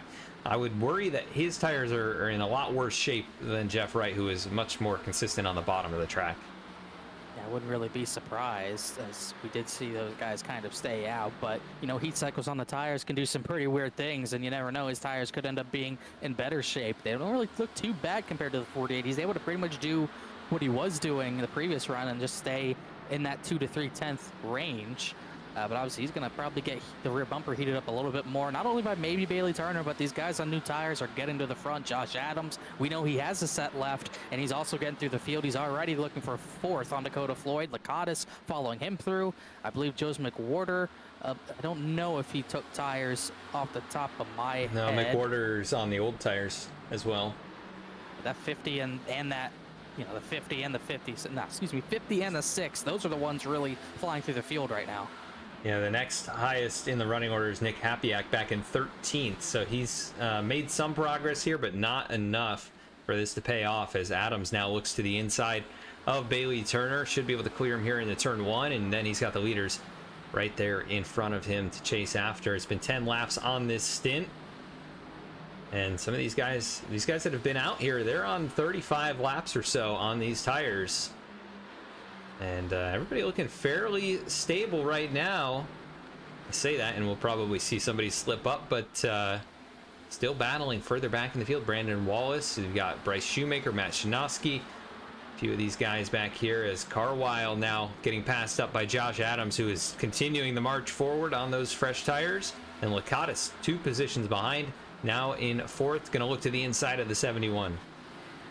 And Carwile that time, it just looked like he tried to compete with Josh Adams in the tire disadvantage. It didn't work. He got real sideways off of 2. Got a pretty good wiggle off of turn number 4 there as well. So that's going to allow Lakatos to get on through as well. And it's funny because it's the same strategy, but also different strategies for both these guys. I'm almost certain Josh Adams still has a tire set left if we have a late yellow. I don't know if Case Lakatos does. I believe he might have taken his sets already. So Josh Adams, this is a great spot to be in, to have track position and his tire set still laying back there, as he's already looking for the lead from that 48 car of Jeff Wright after really only 10 laps of racing right now. And he restarted all the way back in the 14th position. He's got the lead almost. And not quite there yet. There's hard battling further back in the field. Just look at this. It is a hornet's nest. The 99 of Brandon Wallace down low, slow on entry, and they are pretty much stacked up behind him. but it was 2, 3, almost 4 wide at a moment there, with a bunch of damaged cars and guys on different tire strategies. So this is where things get very interesting, is, you know, the guys up at the front pretty well composed and their strategies are playing out, but then we've got a whole mix of them at the back. As there goes Josh Adams down to the inside, going to be no contest whatsoever. He'll clear the 48. Jeff Wright going to look back to the inside into turn 1, but not really much that he's going to be able to do to compete with the fresh tires on that 6.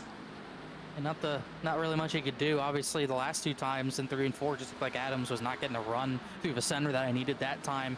48 maybe slipped up a little bit too much, gave the 6 all the room he needed to complete that pass on the bottom. Now Lacoste is going to try to follow suit. Jeff Wright almost knocked the wall down there, but those tires going to be a little bit too much to fend off, I'm pretty sure, as these 3 have really rocketed away from the battle for 4th. Carwile, kind of what you mentioned, kind of those tires showing their age. He's really slipped off the 48 as Cos kind of tapped the wall a little bit, but definitely slower than the 48 is Ryan Carwile, and he's having trouble keeping Bailey Turner behind him for that spot. When we look further back, Nick Hapiak continues his march forward. He's up to 9th on the fresher tires, so trying to recover. He started up there in 2nd, hasn't had the race go his way exactly. We'll see if the strategy plays out for him. He's got an extra set remaining as well, so either way he's going to be gaining a good amount of track position here. Chad Klinger, who started on pole, going to be taking 3 wide here in turn 4, and the 06 backs out of it. Not able to stick it in the middle there. Now looks to the inside. Klinger goes straight to the bottom. He'll try and get the air off the 06. But yeah, big bobble there from Klinger as well, who has not had quite the long run car to contend with some of these guys up here in the top 5, but still maintaining inside the top 10 as Bailey Turner looks again to the inside of Carwile. But it's the top 2 that have driven away now. It's Adams and Lakatos. And Casey Lakatos is actually starting to close up just a little bit here. He was about a 1/10 and a half faster than Josh Adams. That gap has definitely gotten lower. Josh Adams has kind of gotten to the bottom of the racetrack and stayed there. Lakatos not really even committing top, running really the middle in 3 and 4 that time. Getting decent runs out of the corner that time by Josh Adams. Kind of gained some time, didn't gain time back, but he kind of stopped the bleeding a little bit, only about 3 to 400ths of a second slower.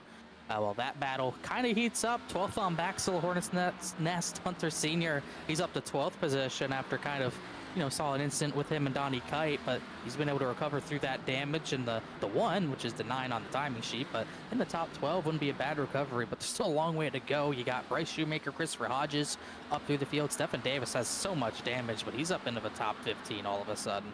As also Belky's actually the one slipping right now. And Max Cost, we saw him go for a big slide a little while ago. He's up here just outside the top 10. So, yeah, lots of drivers coming and going throughout this race. As there goes Carwile. Can he save it? Oh! Hapiak got nailed. Caution. Looked like he might have been able to hang on to it, but the 70 or the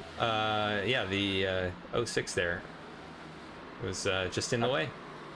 That's 2 chase drivers in 1 incident. Carwile was 4th in the points. Look at Dakota Floyd get through there somehow. My gosh. But how unfortunate. Nick Hapiak, wrong place, wrong time. Go on board here with Dakota Floyd as this all happens right there in front of him. Wow, just parted the sea there. That is a close call for a driver who's also up there in the chase and competing. That is unreal. If he gets out of here with a good finish, gotta remember that one, put that in the notebook for sure. But all of a sudden, late in this race, we've already seen so many chase drivers have some issues. We've had 4th in points have issues. He got 6th in points, 4th and 6th in points just got involved in that. That was 8th in points, Dakota Floyd, who just got through that. Coronis 9th in points has had trouble. Caleb Weekly's had trouble. Kite has had trouble, and Kenny Kibbe's out of the race. So it's almost half of the guys who are in the fight for this thing with a lot of damage or PC issues or whatever it is. But meanwhile, everyone's gonna come down the pit, except maybe a few drivers taking waiver runs, but everyone else is in. Interesting. Question is it 2 tires or 4? As it seems like more drivers than I thought do have that set left, including Lakatos. Yeah, he must have stopped for a dash of fuel or maybe some damage repair earlier on in this one. So things look to be working out as he's still in the pit box. And so must have that extra set. We'll see if Josh Adams is able to win that battle off. as he came in first. Jeff Wright, they're going to drop the jack on the 48, and look at Bailey Turner shoot up there to second. Did he get him this close? I think Jeff Wright might have just gotten him right at the line, but big pit stop for the 24 to get by the 50, and just kind of I don't know what happened with the 50's pit stop, whether maybe misses box by a tiny bit or what, but he loses 2 pretty key positions. Yeah, pretty slow on pit lane, 42 seconds compared to the 40.7 for Bailey Turner and 41 seconds for Jeff Wright. So maybe they put a little extra fuel in it or something like that. I really don't know what the difference is there, but just, yeah, not a perfect stop for the 50 machine. And we get back in order here. It looks like Elliott Butler going to try and take a wave around. He's 19 laps down. And yeah, Josh Adams, though, this has worked out almost perfectly for him. And we're at that point where, you know, we're probably going to be able to make it to the end under green, assuming these guys don't wad it up. But, you know, most of these guys have been able to hang on to it for at least 25 laps. That's been about the timing, and we're just past that. So we'll see. We'll see how it goes. It could be very close to the end, and anybody who's got a remaining set might be in incredible shape.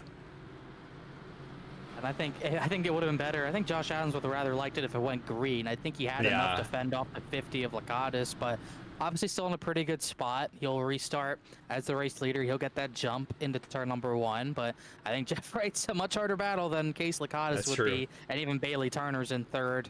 You'll still have Lakatos there, but really the 48 and 24, he pretty much had them beat, and now he's going to have 30 laps to try to defend both of them. He's going to take the outside line, box the 24 in a little bit.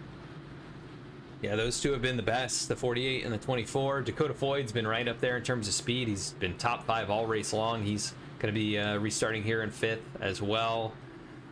And Chad Klinger, who's been on and off very fast tonight. You know, pole winning speed, so he might be able to use that here with a shorter run to the end. We'll just have to see how this all shakes out. It's been an exciting one, though. I didn't expect this to be as kind of caution-filled, but, you know, we've gotten decent green flag runs at times. 6 cautions, 14 lead changes.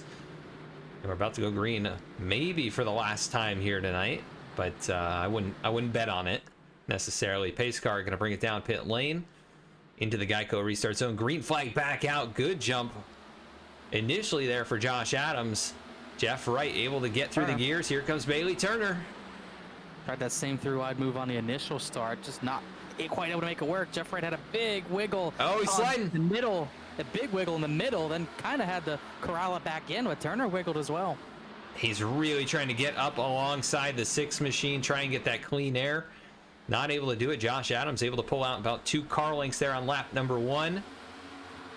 And Casey Lakatos still in the mix here. These guys, you know, they may not be quite as fast off the jump, but that may be good for them as they get to the end of this run. Josh Adams dips down a little bit there. Here comes the 48 now back to the top side. He's committing to that high groove.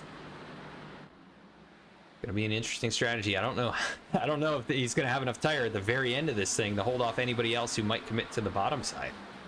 I think if you're going to try to run the top side, it's now. They're sliding in turn 1. Hodges and Shoemaker came together. Belkey's involved. Big damage. Brandon Wallace is going to get involved. There's still no caution. Somehow, there's no caution through all this. Horonis is sideways. We have 2 cars stopped on track there. That was the 51. He is just barely moving. No caution. Oh, man. Oh, my goodness. Let's go back and take a look here. That is wild. I don't know that I've ever seen cars stop sideways, almost blocking the track. That's unbelievable. I've never seen it that bad. Looked like the 54 washed into 51, and Belkey kind of out in there. I mean, very clearly wrecked in the track. And then Horonis, I don't know how he slides in there. Maybe he got a tap from Elliott Butler, but I don't know. This is an older track, I suppose, scan-wise, and those tracks, kind of like Darlington, oh yeah, he got booted by Elliott Butler. Some tracks, the yellow just doesn't come out, but this is on the racing surface, and that's pretty unbelievable that that wasn't a yellow. Getting close to 25 laps to go. Beside all that, Josh Adams still out in front by about 2 car lengths. Jeff Wright, Bailey Turner, Casey Lakatos, Chad Klinger, and Dakota Floyd, they've all separated themselves. Max Koss has gotten up to 7th. Through all of that, so he's had a great recovery after an earlier slide, so really nice job there by him. J.R. Shepard, Joseph McWhorter also inside the top 10, those guys battling side by side at the moment. But side by side, here goes Bailey Turner, going to look to the inside. Can't quite stick it there into turn number 1. He's committed to the bottom, and Wright committed to at least the middle lane and higher.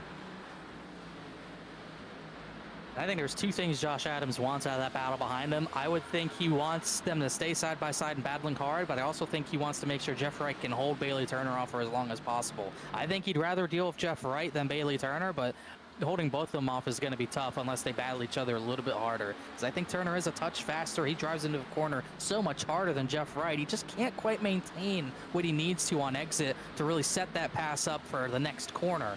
But definitely pressuring that 48 right now, and Josh Adams has a good enough gap right now where he can not calm down that much because he's still under pressure, and he's gonna have dirty air to deal with the 51, but he at least has some breathing room.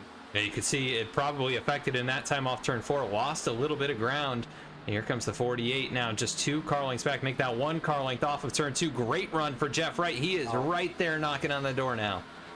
And Josh Adams kind of didn't commit bottom or middle, kind of crossed seams and got really sideways in the center. But now it's Jeff Wright who's going to have to be on the bottom trying to make that pass. But he got a pretty good run, but had to lift hard on corner exit. That's going to give Turner a big run to the bottom here.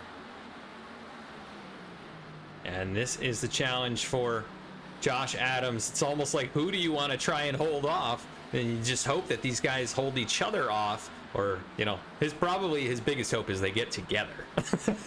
Honestly, right? These are 2 of the best, and they've got a bunch of wins and championships, you know, between them. And you know, Josh, a great driver. You know, he's keeping it pretty consistent here. He's running very good lap times, but these guys behind him, I mean, they are pushing hard, and they're going to be doing willing to do whatever it takes to get up there and get the win. And because of that yellow not coming out, he's going to have lap traffic to deal with, which you usually wouldn't see in a 30-lap run. But Christopher Hodges, Elliott Butler are going to have decisions to make about whether or not they let the leaders by. You'd think Butler for sure lets them by, being 19 laps down. But Christopher Hodges is lead lap. If he wants to try to stay lead lap, he can, as Josh Adams is going to start feeling the effects of that dirty air more and more the closer he gets. He's pretty much running in the tire tracks of that 51. Now he goes to a top side to defend that 48. That might give advantage to Bailey Turner trying to get that run off the bottom, but you can see how big of a run that top side gets. And here comes Wright with a huge head of steam, gonna go down into turn 1. 6 almost cut him off there, but Wright able to get it down to the yellow line. They'll be right on the quarter panel, not quite able to stay there, as there goes the 51 of Hodges to the apron. And other slow cars, Elliott Butler goes to the apron, so they're out of the way. Lap cars, those 2 lap cars not going to be an issue. And side by side now for a second, look at Bailey Turner committed to the bottom side, as he's been much of this race, trying to make it work down there. He had a really good 3 and 4 last time, but he just couldn't get it to go in turns 1 and 2. This time he's going to move up the track a little bit to the middle, see what he can get there. But now he's in the 6's dirty air through the middle of 3 and 4. That should give the 48 when he needs to clear the 24 back. Chad Klinger, he's moved his way up to 4th. He's gotten by Case Lakatos, and last time by out of the top 4, he was, I believe, the 2nd fastest, but only 100th slower than Josh Adams, and way faster than the 2nd and 3rd place cars, as next time by should be 16 to go. And we got a slow car up in front. That is actually Carwile. Oh, wow. It was just not that long ago battling for the win, potentially. And he is right here. And he is, yeah, he is going to stay down low. And not going to be a problem there. That's good. I don't know. It looked like he was about to come up right into the middle of all of that action. But yeah, he elects to stay low. Nice move there, as the top 4 pretty much nose to tail. Casey Lakatos has lost these guys by just a few car lengths. Josh Adams, though, started to create a little bit more of a gap back to the 48. 15 laps to go. Probably not done with lap traffic either. He got 19th and 20th up ahead. Donnie Kite, who is a teammate to Josh Adams, and then Angelo Horonis, who I believe is a teammate to Bailey Turner, while I believe one of Jeff Wright's teammates, Chad Klinger, is up to 4th, and he gained a lot more on Bailey Turner that time by. He's definitely going to be in this fight for a top 3 as this goes to the end. But like you said, Josh Adams kind of opening that gap up a little bit more, although last time by time-wise, he was pretty even with Jeff Wright, but starting to gain a little bit. He went middle there. It looked like he had a big wiggle on corner entry as the 48 still committed to the higher side. He's going to get that run, gain a lot of that time back, and just it's all about trying to defend, because you really don't think someone's going to boot you in the back bumper until they do it. And I think Josh Adams is, I would say, he's in that situation where he might think the 48 won't do it, but that time he had a bad corner, and Jeff Wright's right back there again. Yeah, and the 48 and the 24 have been sending it down into these turns. Slide. Yeah, big slide right in front. Oh, he saved it. We're going to stay green. They're going to stay side by side with a lead. That could have been catastrophic right there. But the battle of the lead goes on. Could have been catastrophic for these guys, and also for Donnie Kite's pride, I think, as these guys battling a little contact there. The 6 in the wall. 48 still committed to the bottom. This is neck and neck. Coming to 10 laps to go very soon. Still smoke in the air after that big slide. Back across the line, it's Adams with the advantage. Here comes Bailey Turner with a good run. Gonna look to the inside in turn number 1.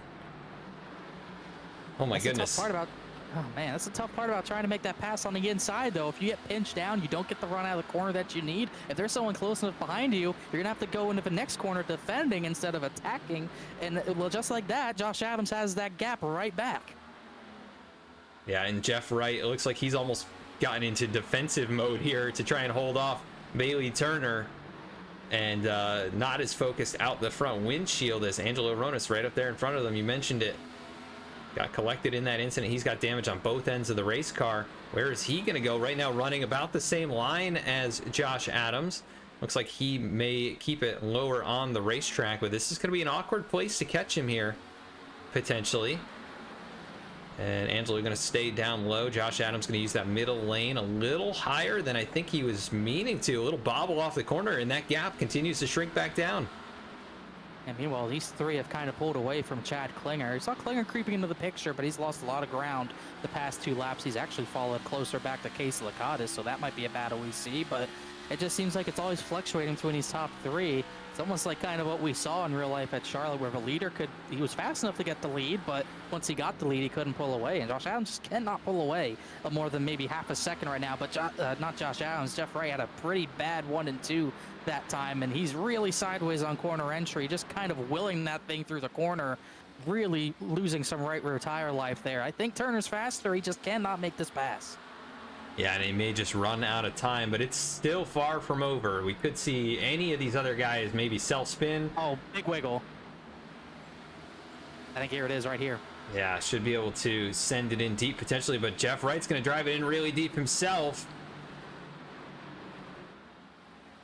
And not, oh boy, just cleared him there. Here comes Wright back to the bottom. He's going to give it everything he's got. Turner's going to pinch him down the same exact way. I think Jeff Wright just drove his right rear off a little bit too early, but he actually had a pretty good fight out of turn 2 that time on the bottom of the racetrack. But this is going to be a tough pass to make back, as now Turner has positioning off of turn number 4 to get that big run off of the top of the racetrack. He's cleared a second, but with only 5 to go. 5 to go. He's got to make up 3/4 of a second. Can Josh Adams get another victory? And looking pretty solid right now. Actually able to increase that distance off of turn number 2 by just a little bit. But Bailey Turner's been so good on this end of the racetrack. But I think it may just be too little too late. That time still lost a little bit to Josh Adams. Yeah, about another 10th lost on that lap. So Josh Adams, a clean air, paying dividends right now. It all went back to that pit road call, getting a set of tires when almost no one else did. It got him all the way to the race lead, and once everyone was only down to 1 set, that yellow flew. It was just perfect for him. But never mind that, the caution's out. It's Brandon Wallace, who was 17th position, tail end of a lead lap, and he brings out the caution, and now we're in green-white checkered territory. I feel partially at fault for that. Commentator's curse right there. Let's see what happened to Brandon. It's going to be probably the same thing we've seen all day. Yep, oh yeah. Oh man, big hit there. Head on into the outside wall. This was not far up the road from the leaders. I was worried that maybe he was going to be, have broken steering or something, come back down in front of them. But a good job getting to the apron, getting out of the way, and everyone avoiding him. Single car spin there. Brandon Wallace, not his night. Back to 19th, 1 lap down. He'll bring it in to get some damage fixed. We'll see if anybody has an extra set of tires, but I think everyone has used him up here based on the amount of pit road visits I'm seeing on every one of these drivers. Yeah, I don't think anyone has anything left. It looks like a few drivers will pit for more damage repair, like Carwile, Donnie Kite, Stephen Davis, Bryce Shoemaker. I believe Christopher Hodges gets the lucky dog through all this. This is, it's got to be deflating for Josh Adams, but at the same time, it's not like he can get bit by strategy, at least. Everyone's still on the same playing field, and he obviously controls the restart, so he just needs to get a good jump ahead, and it's still going to be really hard for anyone to beat him without contact like Turner or Jeff Wright. Yeah, because he was looking very strong there before the yellow came out. I mean, he was starting to pull the gap on those two, and that's really just, you know, the benefit of being out in clean air for the majority of the run. You're just going to have better tires than the guys behind you. As long as you're not over driving or abusing them, you know, they're going to have to drive just that much harder to get to you. And he's obviously got good, you know, just pace naturally, and he's got that advantage as well. So we'll see how it shakes out. Pace car light's going to stay on here. Looks like we'll get 2 to go. Let's see if there's anybody back here to take a look at. Jared Skinner, your biggest mover. We mentioned him a couple times. He's up from 28th into the top 10. Hunter Sr., J.R. Shepard, Casey Lakatis still up here inside the top 10 as well. Matt Shanoski, Austin Belke. A bunch of these guys have been through it tonight, and yet they're still, you know, persevering up here inside top 10, looking for a good run, trying to get a good finish out of it. Been an entertaining race, that's for sure. I was not sure what to expect from these guys tonight, honestly. I haven't called one of these Cup Series races in maybe ever. It's been a while, I think, Connor. And just good to see him putting on a good show for us. Definitely been a pretty good show, and it's definitely been weird with the weather. The fog is kind of rolling back in. I don't know if you can notice, but it's coming back. It went away, Minnie's back up, so who knows if that plays a factor, but it's getting hard to see again. Just looking at these guys running where they are, this would be a heck of a run for Max Cost. I mean, his best finish in this series is 7th. His best non-super speedway finish is 9th at Chicagoland, and he currently runs 7th. That'd be a great run for him. Hunter Sr.'s in 8th. He had an incident earlier, but I mean, I believe this is his first start in the Cup Series. If he could get a top 10, that'd be pretty solid for him. Same thing for Jared Skinner. I believe this is his first race as well. A lot of stories throughout this field, but still one more story to tell at the front for the race win. And will that be Josh Adams getting, I believe it would be his 2nd victory of the season? Or would it be Bailey Turner getting his 7th? Potentially. Or some of these other guys, right? Chad Klinger, Jeff Wright, they are not out of it by any means. Dakota Floyd has been solid. We'll see if any of these guys further back have anything in the tank. If anything happens to these guys up at the front. So Josh Adams going to have control of the restart here. Overtime. And we'll see how it goes. Into the restart zone. Good jump. Kind of stuttered there a little bit for the 6 machine. He's got Chad Klinger all over the back bumper. Not as good a jump as Josh probably was hoping for. Bailey Turner just about there, but the 09 of Chad Klinger going to stay along the outside. He's got to try and beat the 24 to gain some points on him. Going to send it up to sent it in hard. Oh, man. Way too hard. Hit the wall. That's going to give the room that Josh Adams needs. We're going to get the white. And he's still side by side somehow with Bailey Turner. It worked out for him. But Josh Adams trying to do it here at Iowa. This would be his 2nd win of the season. Out in front by 0.3 of a second. Make that 0.4 as they go down into turn number 3. Just 2 more corners to go. Klinger, Turner side by side for a second. It's going to be a battle to the line, but it's Josh Adams taking the win at Iowa. And they're crashing behind Max Cost, Dakota Floyd, and others piling in. What a win. And Cost. Yeah, what a finish. Good restart for Josh Adams. That's all he needed. I believe Cost and Shepard came together and collected a few others, but big win for Josh Adams. Keeps him in that title fight. Gains maybe a little bit on the 24 and some others ahead of him. Big win. Number 2 on the season. Just taking a look at deal for him. The accident here. Jeff Wright catches the wall. You see Cost gets turned around off, I'm not sure who that was. Like, I think J.R. Shepard. Yeah, J.R. Shepard. Yep, 98. Gets loose. He catches the 63. So Max Cost ends up 9th. So tying his best non-super speedway run. But a great performance from him altogether, all things considered. Let's take a look here at our race winner, burning it down on the front stretch at Iowa. Josh Adams goes to victory lane for the 2nd time this season. Congrats to him.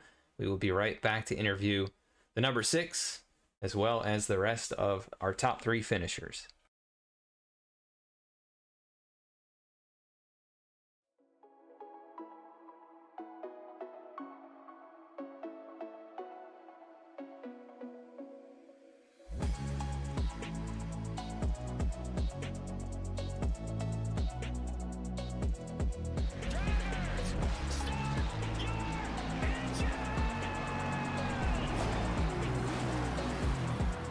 With Jonathan Parker, he locks it up in the United 1. Jonathan Parker, our season 5 champion. Bryce Shoemaker is going to take the victory 128 laps without a pit stop.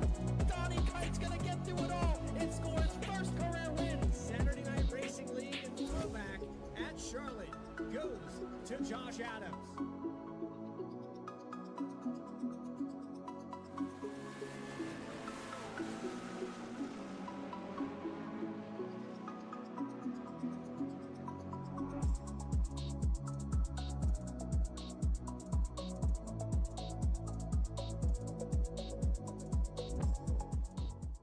Drivers, start your printers.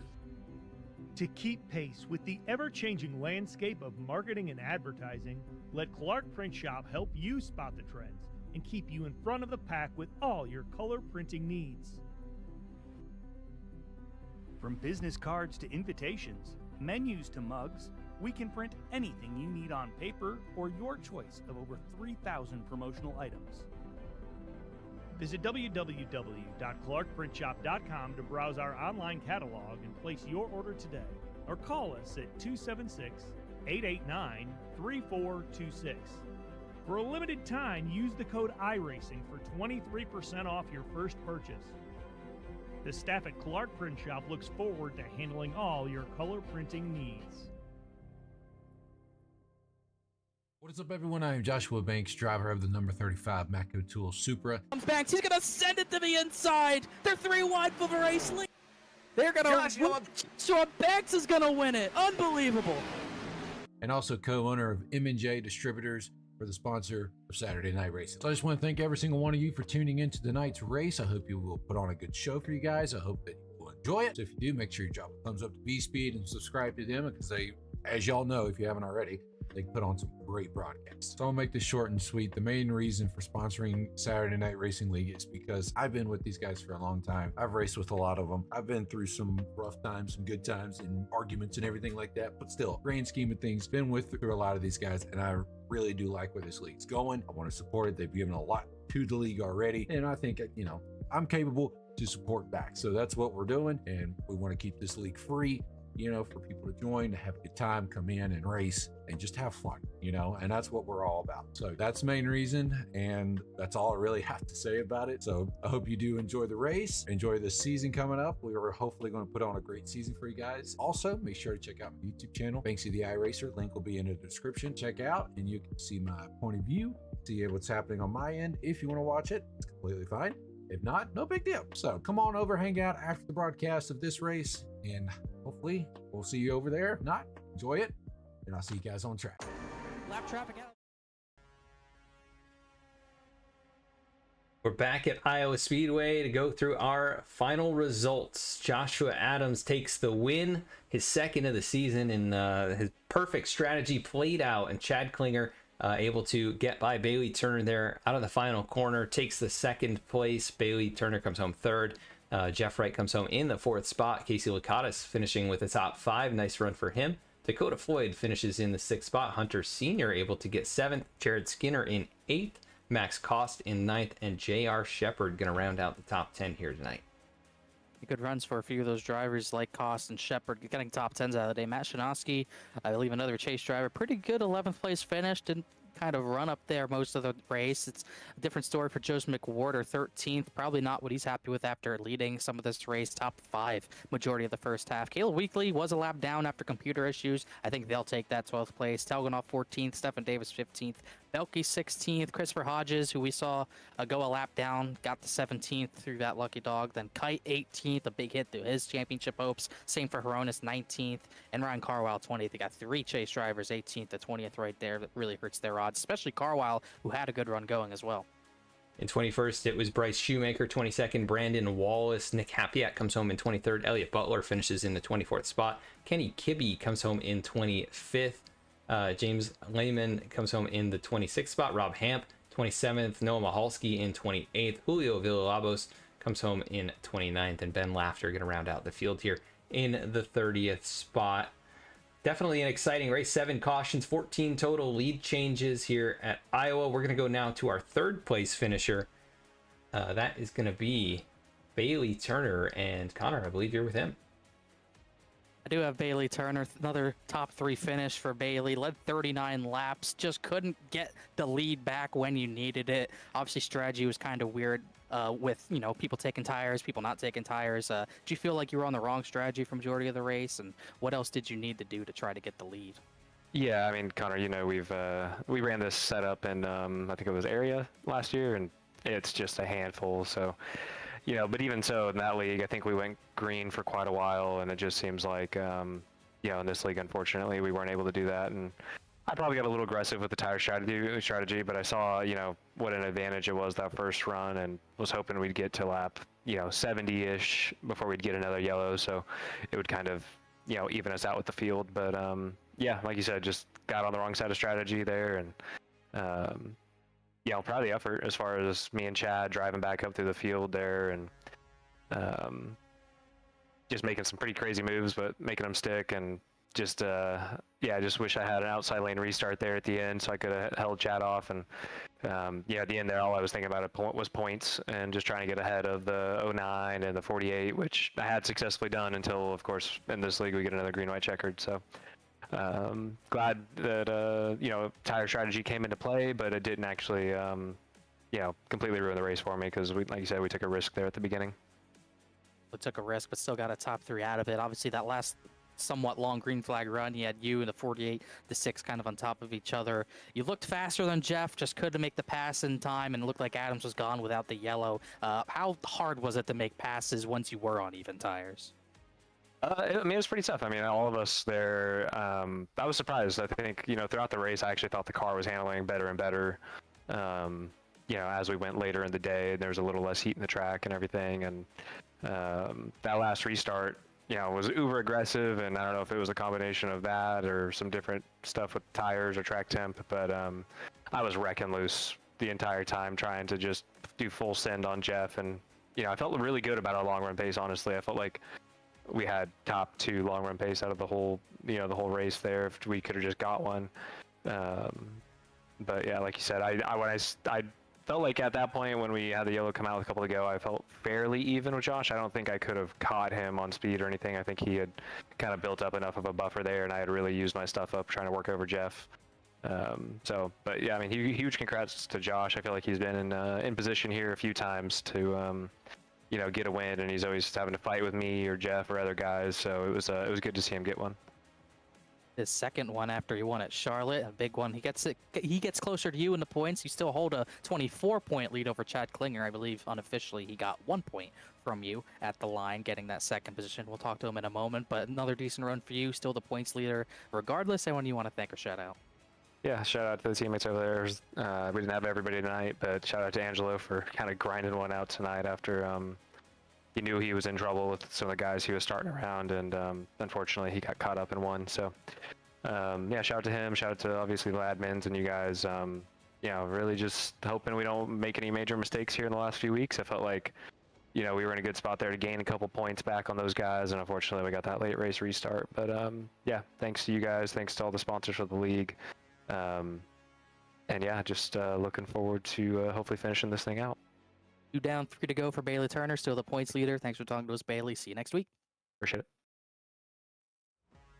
That is, I'm going down virtual pit road. I had Bailey Turner. I also have Chad Klinger alongside me. Chad, you didn't run second all night, but you certainly got there when it mattered the most. Only led 3 laps. You know, a lot of strategy going around there. Talk us through how you got back up to second place through all that.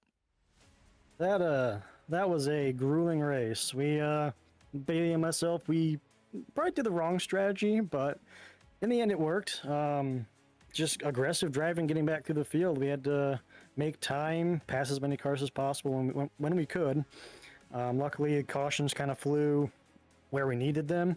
I know we stayed out that one caution, everybody else pit, and we fell all the way back to the back again, and we just kind of drove aggressively to get back to the front, and it kind of worked out in the end. Definitely worked out in the end for you, especially getting by Bailey Turner. You gain unofficially 1 point on him. It's not much, but you do cut the gap at the deficit a little bit. And I thought that was interesting at the beginning of the race. You kind of followed Turner down pit road, kind of went on to a strategy. Was there kind of strategy to just doing what the 24 did, or was that kind of just kind of coincidence for you? No, I was going to plan to pit the whole time. I knew I've done it in the past, and it has worked out. It didn't work out today as well. But luckily, like I said, it worked out in the end, and we were back up and finished second, and gladly we gained 1 point, so that's 1 point less I have to gain back on him. And I asked Bailey this, I'll ask you the same thing. How hard was it to pass tonight? Because it seemed like, well, maybe the times weren't showing tire wear, the sliding certainly did. It was difficult. I think it cooled down a little too much, and the tires just kind of gripped up more than what we wanted it to. So it was kind of hard to pass. The best time to pass was on fresh tires, of course. You'd get probably a good 15 to 20 laps, and by that point, at that point, you were probably where you were. So yeah, it was hard to pass, but it was definitely fun to drive this car here. Definitely looked like a lot of fun. It was fun for us to watch, so congrats on second place. Eating that point lead a little bit. Anyone else you want to thank or shout out? Yeah, just thank all the league, or the whole league, admins, Jeff, Reggie, Brian, and myself. Want to thank all the drivers who come out every week. We can't have SNR without them, and we can't have it without you guys in the broadcast booth, so thank you. Also all our sponsors, they help us out tremendously. Can't do it without them as well. And then thank you for all the viewers who watch every week. We will come back next week and hopefully have a better run. Chicagoland next week. Chad Klinger looks to get deeper into that, cut deeper into that deficit, I should say. So good luck to you next week, Chad. Thanks for talking to us, and we'll see you at, I believe, Chicagoland. Thank you. Have a good night. You too. That's our guys on pit road, third and second. Those are the two fighting for the title, but another new challenger. Big win for Josh Adams. Adam Baker has him in victory lane. Yes, sir. We got Josh Adams here, Adam and Connor in the VSPEED booth. Josh, you got a copy? I do.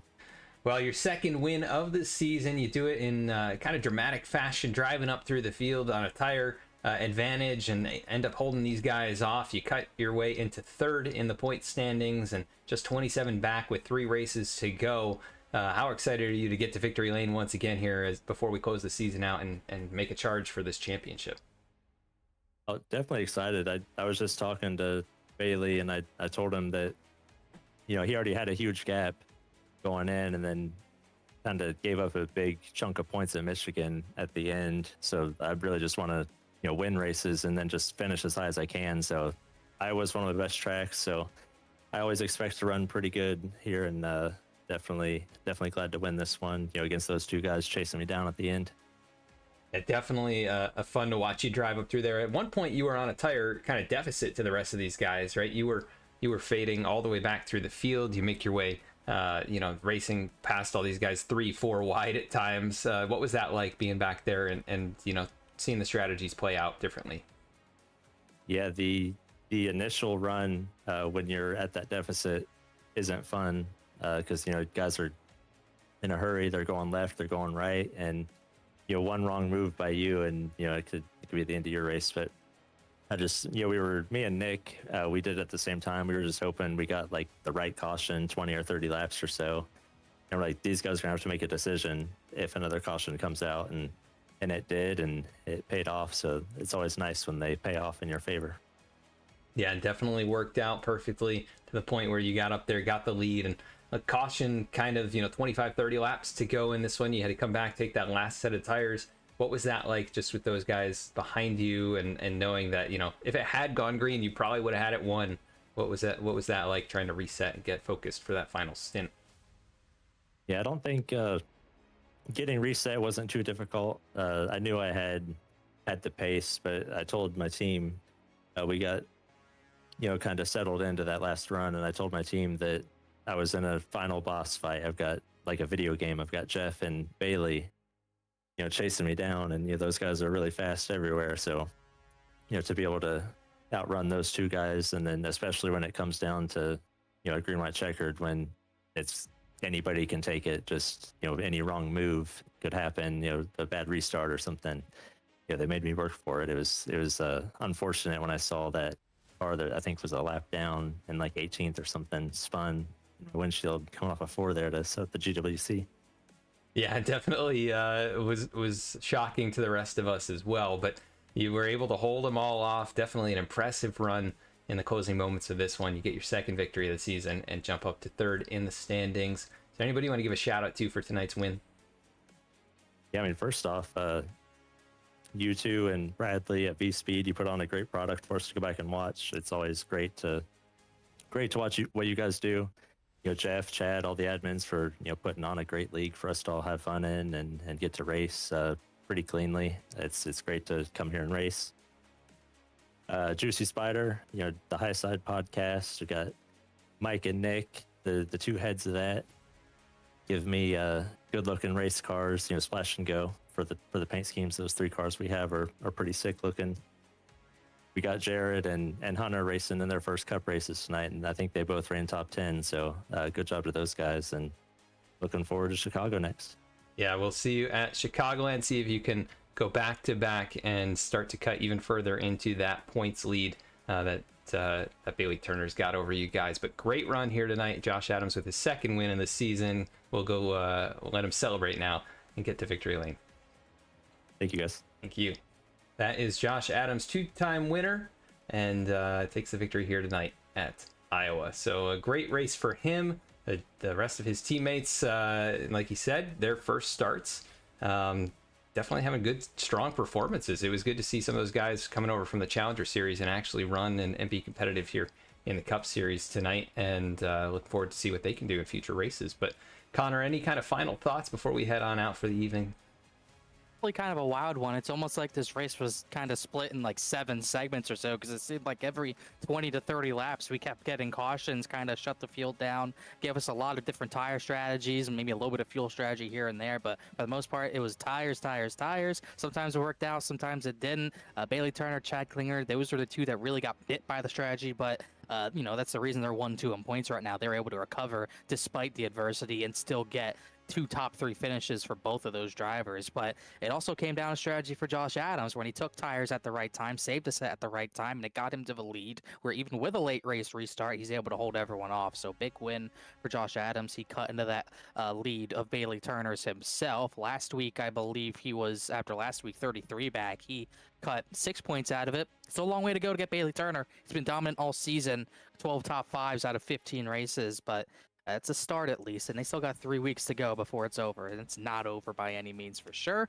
Turner just has to keep running well, but 0-9, 48-6, and someone else has got to take that crown away from him at some point.